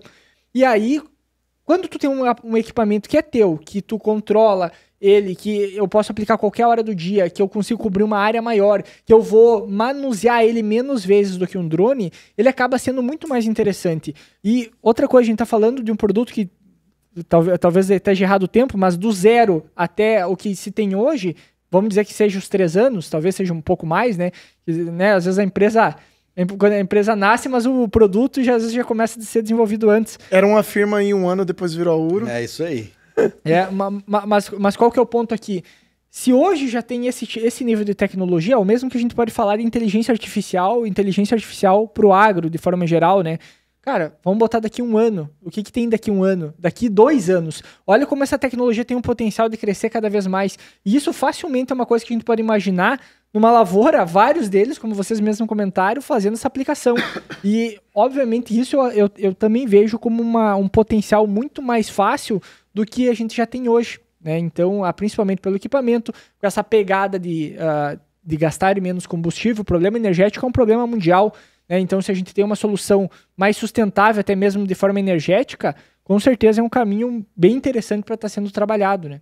A gente está falando, quando a gente fala dessa eficiência, a gente não está falando só para sobrar mais dinheiro no bolso do produtor. A gente está falando para ter alimentos mais acessíveis, para resolver outros problemas mais elementares até. Isso aqui é o começo da cadeia. E da cadeia em diante vai só melhorar, entendeu? Pô, e a vida do produtor não tá fácil nos últimos anos, né? O produtor rural, ele tem os desafios climáticos, né? Pô, chove, quando chove, chove demais. Quando não chove, é seca. Aí tem as questões de fito, né? Que pode acontecer com qualquer lavoura. Tem um equipamento que resolve outro problema que a gente nem falou. A gente falou um monte de coisa aqui, mas a parte mais interessante que eu também acho, parte de operacionalidade, né? Você ter um veículo autônomo ou automatizado, você não fica tão dependente da mão de obra, né, cara? É que, na verdade, você pode usar outras mãos de obras para poder usar ele, porque ele é inteligente, ele tem bastante coisas que já são pré-programadas, que evita erro de operação, né? Então, vamos dizer, vazão, ele já regula sozinho, o caminho já está tudo organizado, então ele evita muito erro, né? Então, de repente, você não precisa de um cara especializado, né, em pulverização, pode ser uma outra mão de obra. E sabe, o mais legal é que vocês vieram para o agronegócio e automaticamente vocês levam isso muito para outros órgãos, para quem é especialista, sei lá, na parte da aplicação, para avaliar o produto e testar tecnicamente e fazer as adaptações com base nisso. Muitas vezes a gente vê no setor, por exemplo, eu sou do setor e já entendo de X coisa aqui do setor, e então eu consigo resolver todos os problemas, do jeito que eu estou fazendo tá certo. Não, vocês já vão para outro caminho no sentido, não, a gente precisa de ajuda, a gente vai falar com especialistas na parte técnica também, para a gente adaptar o máximo possível para deixar ele rodando bem.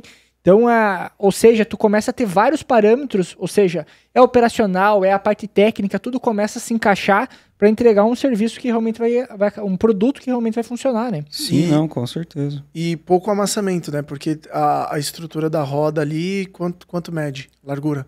12,5 centímetros. Mas o lance toda a estrutura, considerando tudo? Não, a roda, né? O pneu. Onde passa. O conjunto ali, tudo com a parte do amortecedor.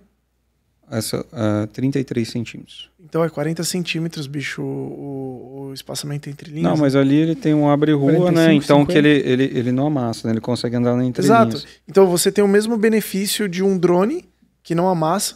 Se Sim, amassar a gente mínimo. não amassa também. Se você tiver as linhas, né? Feito com o RTK, sim. Nós colocamos no Rura, ele vai andar na entrelinhas. Ele tem capacidade de entrar precisão suficiente para andar na entrelinhas. Ou seja, aquele mesmo cálculo que se usa no drone dá para aplicar capaz aqui. De dizer que a operação no rover é mais barato que o drone. Não, é bem mais barato. Né? Com certeza. Só que assim, vamos falar uma... Por que isso não sai no Fantástico, mano? Não, de verdade, é isso que eu falo. De novo, o combustível das startups que consomem dinheiro é mídia. Esses caras pegam lá 100 milhões de reais, aí gastam lá com PR, que é press release, notícia paga, sei lá, 1 milhão por mês pra ficar famoso, né?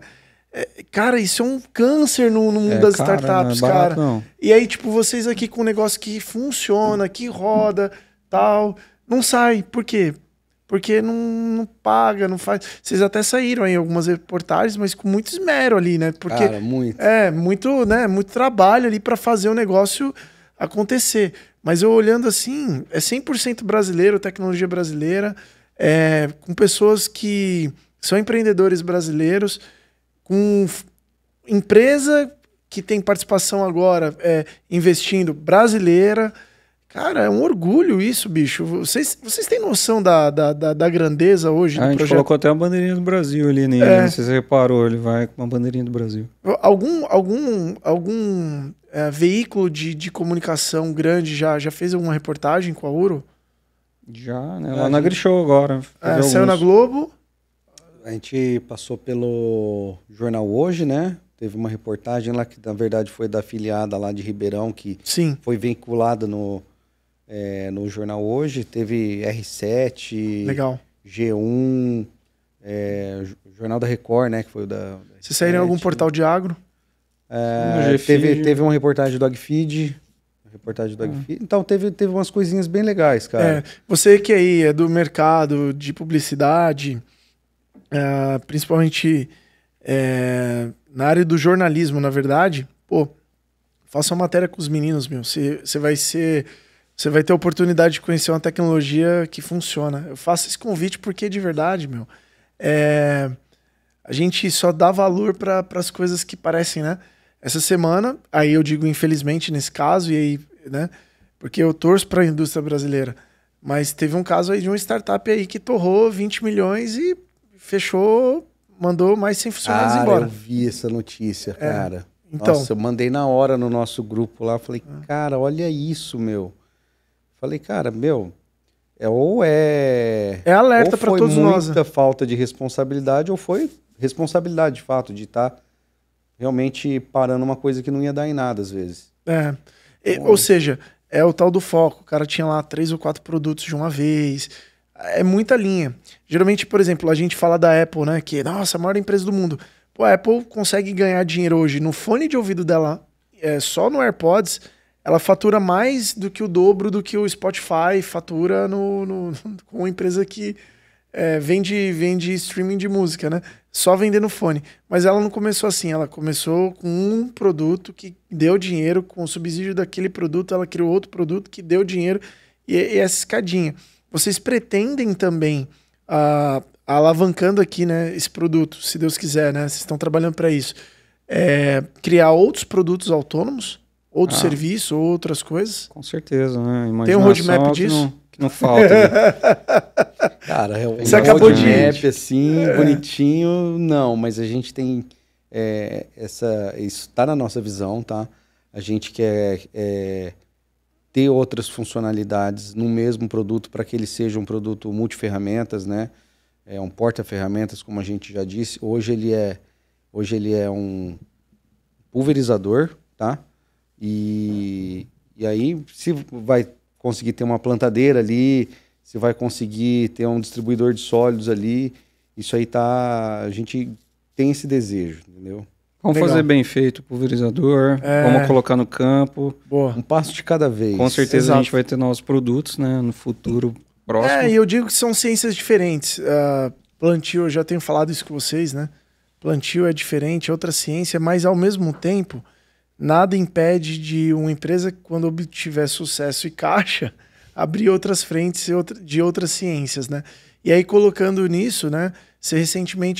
Vocês viajam muito o mundo e tal, né, Beto? Acho que é bem legal também compartilhar aqui um pouquinho, até para a gente dar uma estreitada aqui, porque a gente está quase na finaleira aqui do episódio. Você acabou de voltar da China. Isso. O Michel não pôde ir porque é papai fresco, tá quase. Tô quase, cara. Tá pra nascer Tinha um certo... O Beto voltou faz, sei lá, 3 dias da China. Eu tô meio num fuso ainda. Por isso que eu tô meio confundindo os números, que agora era pra ser a minha esposa tá grávida da nossa terceira filha. Vai ser a Isabela, se Deus quiser, tudo certo. E, cara, ia ser arriscado. Na verdade, o maior risco mesmo era dela ficar muito brava comigo e mandar eu voltar. Meu, não tava no período realmente que seria ali o parto, mas enfim. Eu achei melhor ficar por aqui. Não, é muito risco, né, cara? Foi um alívio também. Tá com 8 meses? Ela fez hoje 36 semanas. 8 8 meses, cara. Falar na língua de homem. 8 meses, cara. A Nazaré aqui fazendo conta aqui, né?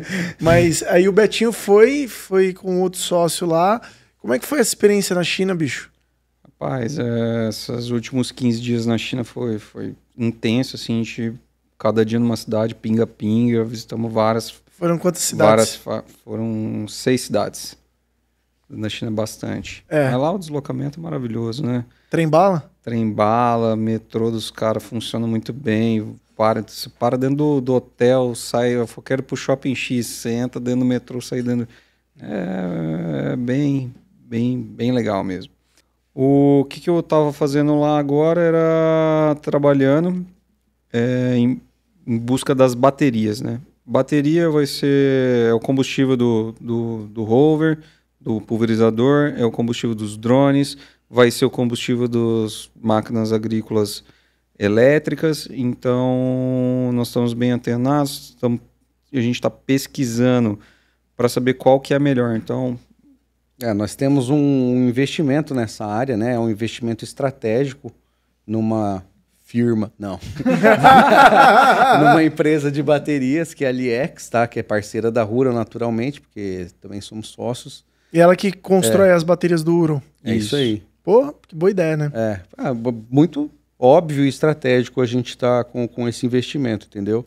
Então, a gente pensando nisso e aí abrindo a cabeça sempre desse tipo de feira, porque, a bateria vai estar em tudo quanto é canto. Você acredita Acho que já tá um pouco, né? E vocês acreditam no mercado de elétricos? Óbvio, né? Criaram um rover, mas comenta um pouquinho aí, meu Betinho. Eu também tive a oportunidade de ir esse ano para a China, já tinha ido em 2023 com o Sidão, lá com vocês, né? Na primeira. Também. Foi maravilhosa aquela boa, hein? Aquela viagem. Nossa, cara, foi muito boa. Divertido, a gente aprendeu muita coisa, fomos na feira, na Canton Fair e tal, mas esse ano eu fui bem lá para cima, lá, né? E passei também por Shenzhen, mas uma das coisas que mais nos impressionam é a infraestrutura, né? A infra dos caras é sensacional. Os trens e a eletrificação, né? Porque, cara, de verdade, tá na hora da gente começar a olhar com mais carinho pro mercado elétrico, cara. Porque o que tem de gente ainda falando, não, isso não vai pegar no Brasil... Eu acho que essa galera, ela vai ser igual aquele marinheiro do Titanic, né? O último a saber, sabe? Tá afundando o barco. Porque, de fato, quando a gente vai na China, a gente se assusta, cara. Era o país que mais era problemático no quesito poluição, né? Porque isso é muito por conta da matriz energética também, né? Mas poluição sonora, bicho. Cara, total. Era absurdo. Shenzhen é maravilhoso. A primeira vez que eu fui pra China foi em 2007. Então você pegou... Cara, eu vi a China mais raizona, meu. Fui pra umas cidades lá, costeira, tipo Qingdao, que é uma cidade onde tinha uma fábrica de pneus. Também. Acho que onde fica a famosa, Qingdao, de lá. Qingdao.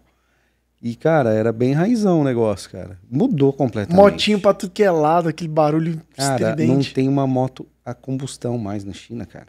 Pois não tem. E eu acho que essa evolução do elétrico no Brasil começa mais pelas motos. Porque é um veículo que, dependendo, ele tem uma autonomia até de 100 km, né? E pro chinês médio lá, cara, ele faz muita entrega pequena, porque é tão denso, né? Tanto prédio... que o raio de atuação dele é menor que o nosso. Porque as cidades na China é muito verticalizada, né? E aí o Betinho, a gente tava comentando, né? Você teve lá, você se impactou, você comentou comigo lá dos carros elétricos, cara. Com quantos mil km? O cara chega assim, a bateria não vai durar, não sei o que. Eu falo, tá bom. Obviamente, né? Para ter essa experiência tem que catar, ir lá e olhar, porque senão é difícil de acreditar. Eu concordo um pouco com isso. Mas você tirou foto? Tirei foto, filmei. Eu tenho um tradutor agora, que você põe um foninho agora na tua orelha, na orelha do chinês. Você fala em português, ele fala em chinês, dá para conversar. Legal. A gente quebrou essa barreira da conversa. E aí eu conversei com uns taxistas, com os Uber lá. Uber não, chama Didi. Didi. Que é tipo o Uber dos caras lá. É a dona da 99 no Brasil. É mesmo? Aí olhando lá, andando com um carro com 270 mil quilômetros, com 310 mil quilômetros, carro zero. E a bateria, tá boa ainda, não troquei não. Vamos falar sério, 300 mil, quantos carros você anda com 300 mil quilômetros na rua? Você vê andando. Sabe o que acontece? Eu vejo, esse exemplo tem dentro de casa, digamos assim, mas eu me cresci também muito ouvindo a questão de... Tipo, tudo que tem muita tecnologia, isso aí quando estragar, Deus o livre, né? É a maior dor de cabeça. Só que, cara, hoje cada vez tudo é muito mais complexo. Só que daí a gente ainda fica com medo de que vai comprar alguma coisa porque ela tem muitas funcionalidades. Quando uma parar de funcionar, tu não vai achar ninguém que arrume. Só que, no geral, quase tudo funciona muito bem. Às vezes que alguma coisa acaba dando problema... E, claro, hoje eu acredito que a maior preocupação quando a gente fala, e o brasileiro, ele tem uma paixão também vinculada a carro. Bom, vocês estavam falando de carro até antes de começar o episódio, E tem muito essa questão de mexer no carro, né? De estar, ou seja, levando para arrumar e tudo mais. E às vezes a gente replica isso para um carro elétrico, e às vezes talvez não seja o caso. Não vai ser alguma coisa que vai dar problema, né? Necessariamente como dá os outros tipos de equipamento que a gente tem. Não, e uma comparação até daquele famoso especialista de carro, Boris Feldman. Ele fala, sabe quantas peças tem um motor a combustão? Mais de 4.000. Aí o cara fala, pô, e aí? E o carro elétrico? O motor elétrico? É um monobloco ali com uma bobina e, cara, é 2, 3, 4 peças centrais ali que faz o negócio girar. Então, é muito mais simples, vai dar muito menos problema o motor elétrico. Né? Agora quando eu tava vindo, inclusive, acho que no meio-dia, agora de volta pra cá, passou em cima de um guincho um carro elétrico batido. Eu fiquei pensando, pô, e agora pra arrumar esse negócio, né? Porque tem muito isso, né? Tá, talvez arrume, mas a brincadeira vai pro lixo de eletrônico, digamos assim. Ah, sim. Porque... Pô, é lixo. Mas pensa num lixo que vale dinheiro, cara, porque dizem que de 30% a 40% do valor de um veículo elétrico tá na bateria dele, cara.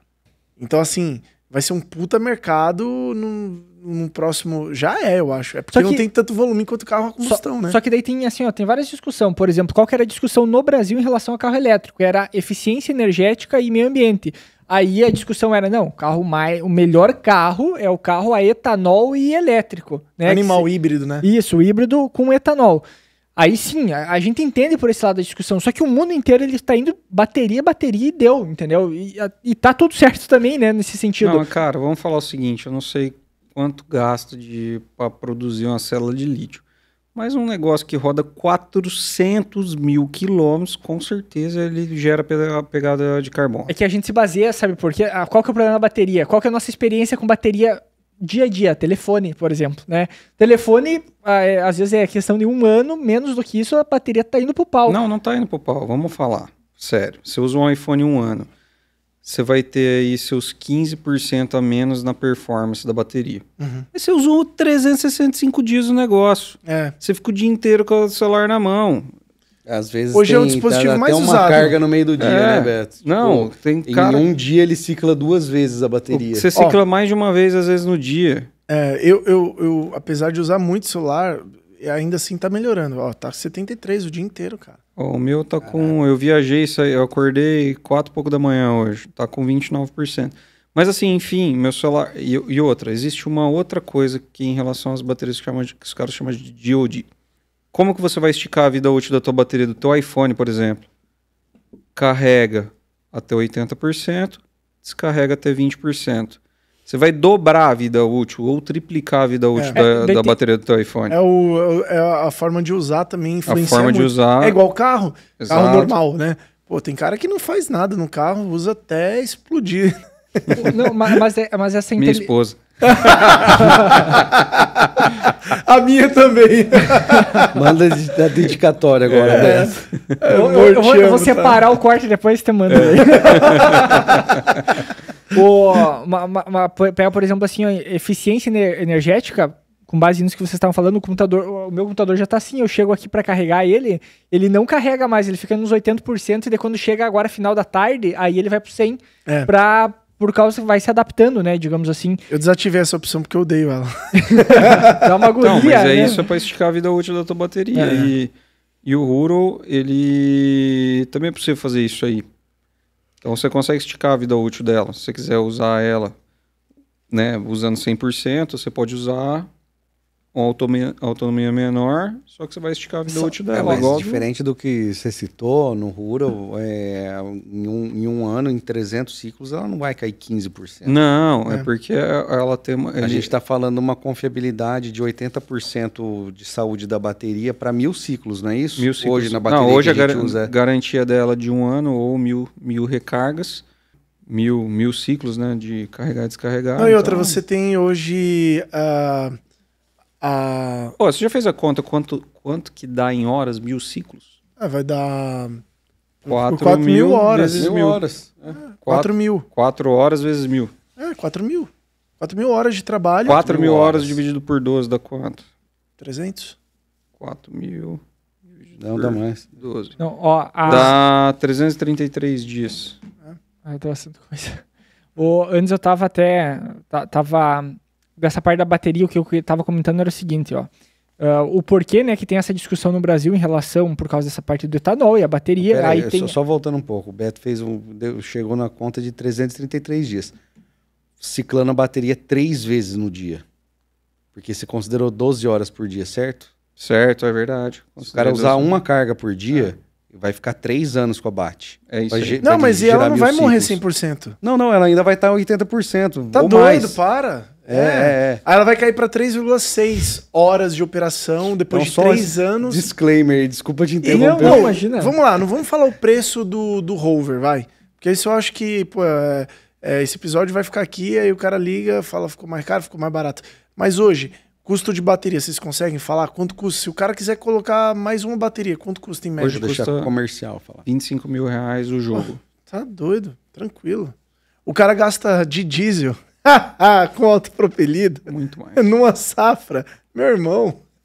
Não, mas muito mais que isso. Ó, o ponto de toda a discussão energética, que talvez tenha essa como eu posso dizer, o brasileiro talvez seja um pouco resistente ainda à bateria, por causa dessas coisas que a gente estava comentando antes, e aí por causa de outras fontes de energia. No caso de vocês, claro, o negócio de vocês, eu acredito que também se em algum momento mudar... Cara, isso aqui, isso nem vem ao caso, né? Mas, por exemplo, a pergunta para ti era voltado mesmo à questão da China e de tecnologias voltadas à energia. Agora eu vou responder para vocês. Lá na China eu vi outros tipos de bateria que conseguem rodar 4, 6, até 12 mil ciclos. E eu vi outros tipos de bateria que não são exatamente baterias que conseguem 1 milhão de ciclos.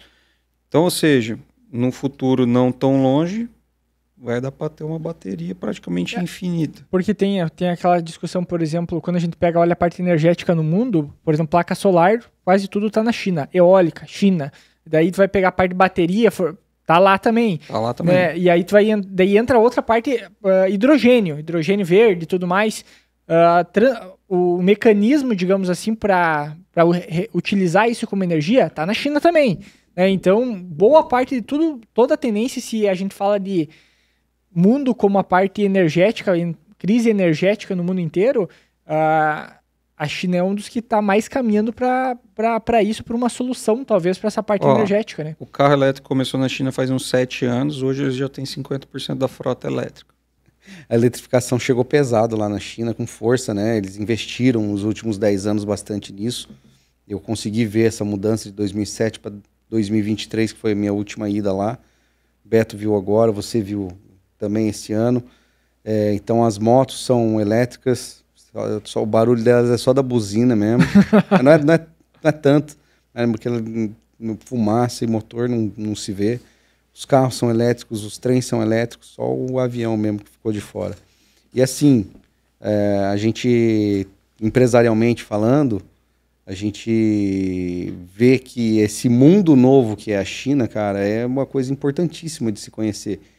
A gente gostaria de levar até pessoas nossas lá da empresa em missões lá com a gente lá na China para estar realmente fazendo uma viagem ao futuro, cara. E hoje, quando a gente vai na China, a gente consegue dar aquela olhada no futuro. Isso aí, cara, faz total sentido. Tem uma equipe nossa lá que, faria muito sentido para nós levar esses caras lá. Pessoal, todo o tech nosso lá, que é liderado pelo nosso sócio, que é o Bruno. Galera, molecada nova. Os caras são pró no código. E, Não tem um pró? Hã? Não tem um cara pró? Tem. Os caras são pró do pró. Mano, eu precisei dar um cargo pra um dos meus dev, eu chamei ele de Dev Master. Não, tem um cara pró e tem um cara pró do pró. Eles são pró do pró. Não, os caras são muito capazes. E o Brunão, que não, é um Bruno, dos sócios... não, Mastermind. Não, o Bruno é o seguinte... É a mãe do rover. É a mãe e pai. O Bruno é faixa preta quinto dan. Ele é tão sentimental que ele virou a mãe do rover. O apelido dele é Urso, né? É o urso. Em que pese aqui o motivo do apelido, né? Que ele gosta de dormir mesmo. Exatamente. Não, mas não é que ele gosta de dormir. Ele fica acordado bastante tempo. Normal não é aqueles caras que fica sonolento. Mas quando ele dorme, Dorme com força. Ele dorme com força, ele dorme bastante tempo. E o urso, cara, foi a primeira pessoa que eu conheci da Uro, né? Lá atrás, lá. Cara, eu falo, cara, o cara é doido, meu. Falta uns parafusos. O cara é um gênio, assim. Não, e você conheceu ele numa época, cara, que era remédio pra acordar, Red Bull, Venvance, depois cigarro. remédio pra cigarro, pau torava e remédio pra dormir. E sei lá mais o que. Foi uma época Remédio punk, pra ter velho. fome. Nossa, tipo cara, isso, é verdade. Mano. Mas não, ele melhorou muito nesse aspecto. Hoje ele só toma uns 2. Bom Deus. Ele tá com 2 filhos lindos, um menino e um menino, e aí acho que ele falou, meu, tem que dar uma maneirada. Não, e ele é um inventor natural. Na brisa o Beto dele, também é um cara de muitas ideias. Não, é que vamos dizer, eu tenho as ideias, aí eu falo pra ele, aí ele pega a minha ideia e tem uma ideia com a minha ideia. E aí ele consegue fazer o negócio. Tem uma... eu não vou lembrar qual música e quem foi o autor da música e nada relacionado, mas que era... O cara tava ele e um amigo, é como se a gente estivesse aqui numa roda, e eu acho que o amigo dele, tipo, tava até dormindo e ele tava tocando um violão e fez uma música. E a música fez sucesso e tudo mais. E aí ele colocou como coautoria o cara, porque pelo fato do ambiente com quem ele tava, que inspirou a ideia. E aí, entra nisso que tu falou, né? Tu dá a ideia, o outro fez uma ideia a partir da ideia e teoricamente é assim que funciona, né? Não, a gente briga muito, cara. Briga, é o dia inteiro brigando com ele. Ele é a pessoa que eu mais falo hoje, não faz anos já. Aí ele fica puto que eu falo um negócio. Eu falo assim, meu, eu que resolvi esse problema. Ele fica todo putinho, não sei o quê. Eu falo, mano, foi eu que falei pra você mexer no fio. Aí você foi mexer no fio e descobriu que era o negócio que tava embaixo do fio. Beleza, Parreira, deixa o Ronaldo em paz, mano. Mas eu falei pra você mexer no fio e foi eu que falei pra você mexer no fio pra você descobrir que era embaixo do fio o problema. Eu já presenciei umas 2, 3 brigas de vocês e a briga é assim, no nível. Cara, que você fala, cara, eu tô vendo 2 guri aqui na 5ª série, porque é 2 amigos mesmo, sem maldade alguma um com o outro. Eu acho que esse é o tripé, inclusive, de uma sociedade muito saudável entre vocês. Vocês têm um projeto, um produto que vai, sem dúvida nenhuma, explodir no mundo. E eu vejo que vocês vão fazer isso com muita leveza. Esse é um... Eu lembro lá naquela nossa viagem lá da China, lá, né? O carro andou assim, ó, a gente entrou no carro para visitar um fornecedor, uma baita de uma perua da Mercedes. Maybach. Mercedes Maybach, cara. Mercedes Maybach. Nervosíssimo. Cara, tinha até banco com massagem, assim. Eu nunca tinha visto. Eu falei, cara, já andei em Mercedes, mas não andei numa van da Mercedes nesse estilo. Era luxuoso, era uma jet van e tal. Aí, cara, andou assim, pegou, entrou, andou uns 3 minutos, juro por Deus, o Michel já tava assim, ó. Aí eu olhei assim, olhei pro Beto e falei, ele sempre dorme assim, ele sempre dorme. Aí o Michel acordou, perguntou, Michel, eu não esqueço disso, é legal isso. Michel, meu, como que você consegue dormir ali? Cara, isso chama paz de espírito, cara. Aí começou a rir, eu falei, nossa. E aí a gente pegou mais umas 3 vanzinhas assim, 3 fornecedores diferentes. Batata, o Michel dormia. E assim, numa paz. E aí você vê o Beto também com essa coisa mais de... não só de vender, mas ser um showman, cara, nas apresentações, né? Eu vejo muita complementariedade entre vocês. Como é que vocês se conheceram, assim? Principalmente o Urso aí. Há quanto tempo você é amigo do Urso? Eu sou amigo do Urso há muitos anos já, por causa do aeromodelo, né? Vocês conheceram o guri? Não, era mais velho um pouquinho já, acho que, tipo... Tinha 17 para 18 ali, por ali. Mas foi muitos anos. Aí um amigo meu falou, teu amigo mexe com um aviãozinho, o outro também, não sei o que, representaram. Cupido. Quem é esse cara? Não lembro, é os caras lá do aeromodelismo. Não, era o pessoal a gente acabou de entrar na faculdade, primeiro ano da faculdade. Mas a gente entrou, tipo, direto, né? Então saiu da escola e foi lá. Eu não lembro exatamente a idade que a gente tinha lá, né? Mas foi entre 17 e 18 anos. Não, legal. E aí o Michel, conhecia vocês também já antes? Eu conhecia o Urso da escola, né? Das colegial, 8ª série, naquela época mais ou menos. Também um pouco antes disso, talvez, Beto. E o Beto também conheço já faz anos, não sei de quando, mas a gente já se conhecia, não tinha muito contato, mas já se conhecia, trombava num evento, outro. Vocês já se imaginavam sócio em alguma coisa? Não. Nunca, né?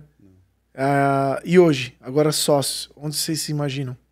Daqui a uns anos. Aposentado, né? Ô, louco, bicho. O cara já quer jogar toalha, mano. Não, só tô aqui, vou deixar minha marquinha no mundo e vou me aposentar, né?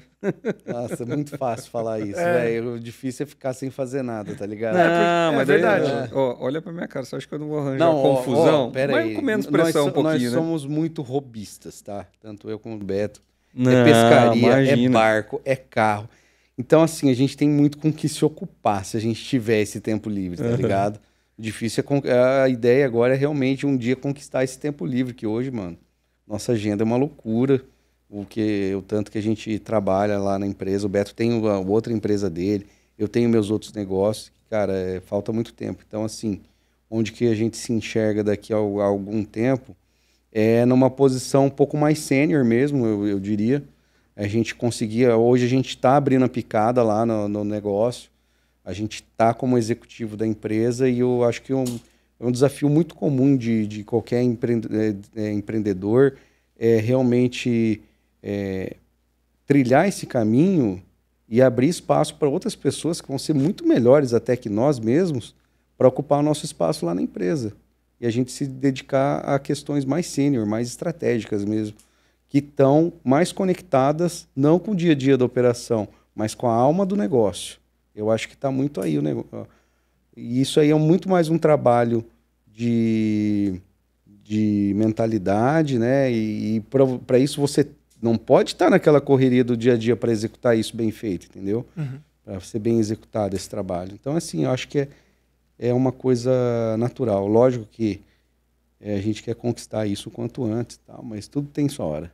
Não, legal, porque eu olho assim para Uro e vejo o que vocês estão fazendo em tão pouco tempo, porque a gente tem vários exemplos de várias empresas que receberam cheques maiores, que sempre vou falar.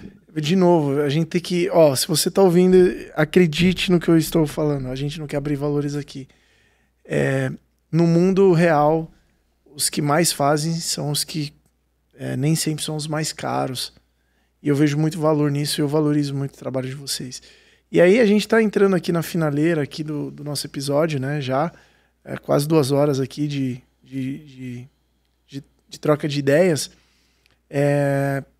Além do Uro, da Aliex, da experiência viajando mundo afora, eu vejo que vocês também têm uma energia muito boa assim, para inovação, né? Todo momento vocês estão querendo melhorar o produto, tudo.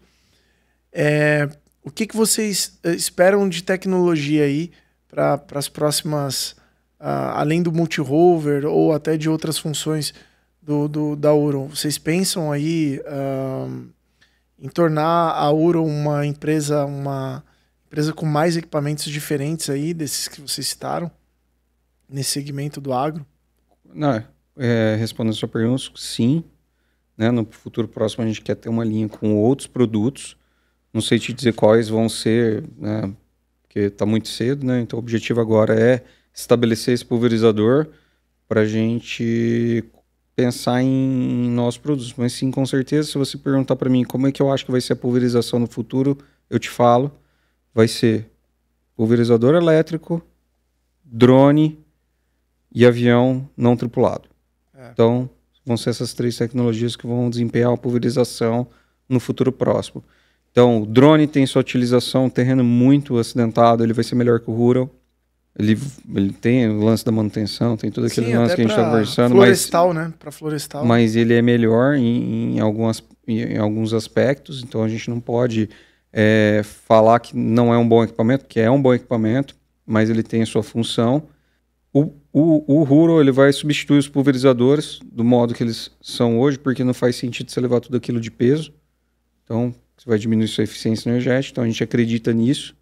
E não sei se todo mundo já, né, que está acompanhando o agro já viram uma empresa nova que está desempenhando papel de pulverização com um avião não tripulado. Então eu vejo essas 3 como um futuro próximo e vão ser as tecnologias que vão estar no campo. Acho que até uma investida da SLC, essa empresa aí. A SLC que trouxe. O nome que ficou meio engraçado no Brasil. Paica. Paica, ótimo. Não, mas eu cheguei lá, fui não falar pro vamos cara... eu vou ter que soltar o pi aí, editor. Não, mas eu Paica, viu, gente? Eu soltei pra ele, mas sem querer, né? Eu falei, brasileiro é foda, né, Eu- cara? Eu citei, Pica, ele... Paica. Eu falei, foi mal, Paica. eu citei o nome no primeiro episódio que a gente gravou aqui com o Júlio ainda, e você, né? Eu tinha citado o nome desse drone, e aí, essa semana, semana passada, um colega meu ouvindo aquele episódio, ele me mandou, cara, tu falou o nome errado. Eu falei, mas como é que vai saber, né? Então, Faz um rebrand aí, bicho. Não, Paica. Vai virar piada, não é? Você acha? Não, mas é legal. Sim. Bacanoso. Pelican. Podiam Pelican. deixar só por Pelican, É. concordo. Pelican é bem legal. Pô, puta nome, Pelican. Aqui no Brasil, pica, beleza. Não fica tão bom, né? Pica, mas Às lá vezes, fora, não sei, até né? de falar zoando assim, já ressoa e já funciona de buzz marketing, tá ligado? É verdade. Já viraliza, né? Talvez essa tenha sido a jogada.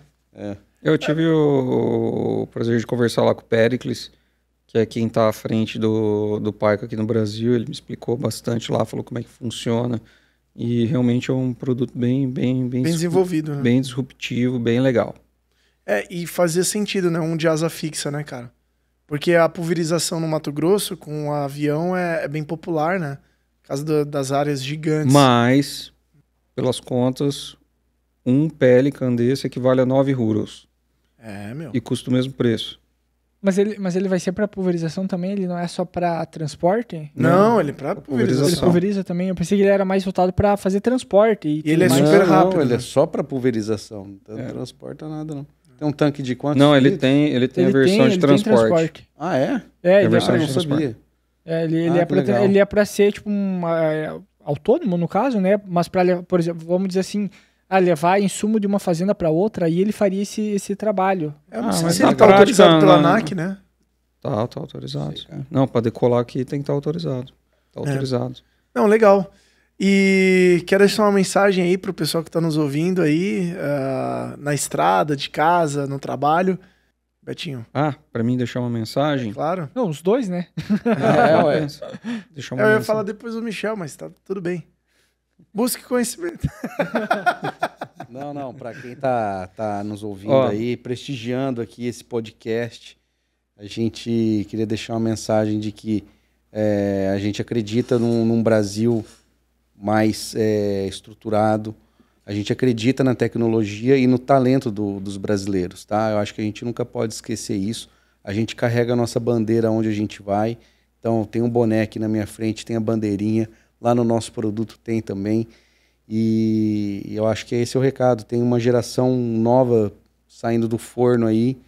Vocês têm muito contato com essa galera e eu acho que essa galera é um game changer total aqui para os próximos anos. Então, a gente está vendo essa mudança acontecer em mercado de trabalho, no agrícola. O nosso produto vem, as nossas ideias vêm de acordo com isso, porque cada dia é mais difícil de encontrar um tratorista, um operador de máquina, e um pedreiro e um marceneiro e assim por diante, entendeu? O trabalho pesado está cada dia mais raro. Soluções e inovações como a nossa estão aí, estão casando com esse momento, tá? Essa galera, ela não está muito pro trabalho pesado, mas eles estão pro trabalho que códigos e trabalho intelectual e criatividade que a gente nunca viu antes na história. Tá tendo um boom disso daí. Então essa galera vai... eu acho que essa galera tem que ter essa conscientização que a gente tem capacidade de se tornar uma grande nação na tecnologia, principalmente no agro. Acho que muito disso é falado, que o agro é pop, o agro é tech, né?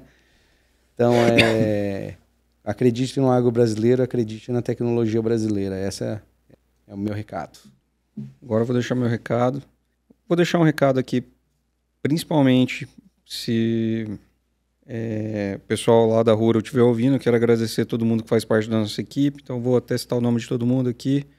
Guilherme, o Salomão, a Thaís, a Sandra, o Lucas, o Theo, que é o nosso menor aprendiz, que tá lá, o Lolata, o Guilherme, o outro Guilherme, a gente tem 2 Guilherme, chama o Gui Serralheiro e o Gui Dev, o Gustavo e a Sandra que...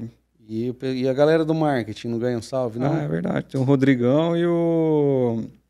E o Emerson. E o Emerson. O problema de citar um por um é de esquecer algum, né? Não, mas não esqueci não. Ó. Enquanto a empresa tá pequena, tá fácil, mano. Tá fácil. Mas a gente São quantas pessoas?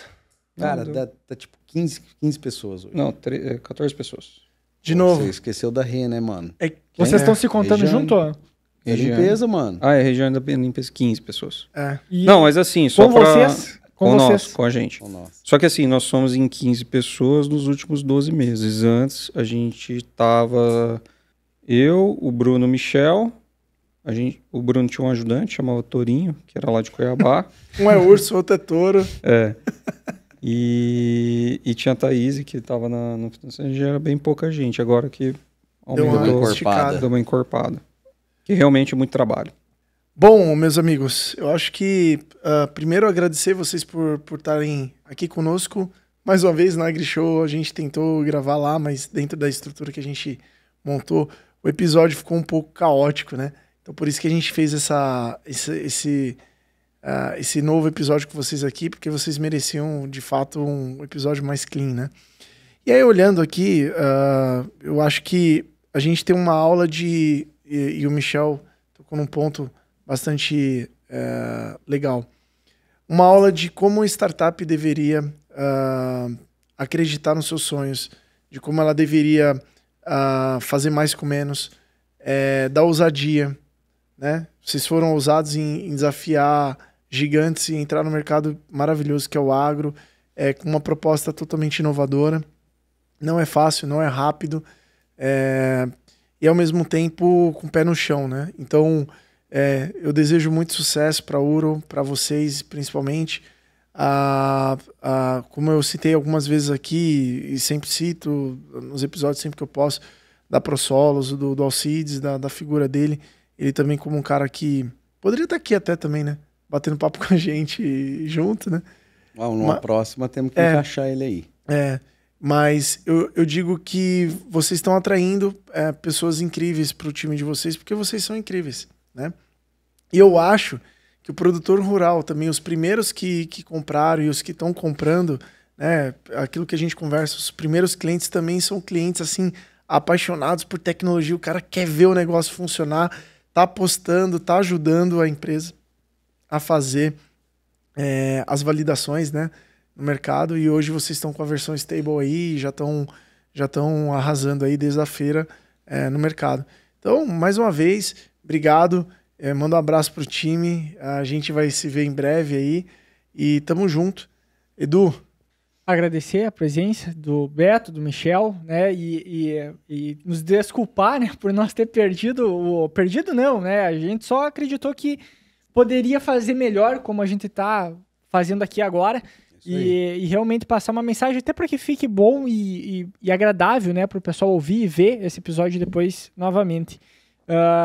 Agradecendo, então, a atenção de todo mundo que chegou até aqui, para quem escutou toda essa história, escutou todo esse episódio, conheceu essa nova tecnologia, convidar para o pessoal ir nas redes sociais, ir lá no site da Rural, conhecer um pouco mais da tecnologia. Quem está interessado em comprar, diz para eles que foi através do podcast, para a gente conseguir uma comissão lá também. Com certeza. E obviamente, continua acompanhando o AgroIdeas, outros episódios, novos episódios, episódios que a gente já tem aí, principalmente aqueles que a gente gravou lá na AgriShow, tem bastante episódio bacana. E até a próxima, pessoal. Tchau, tchau. Valeu. Valeu. Valeu, turma.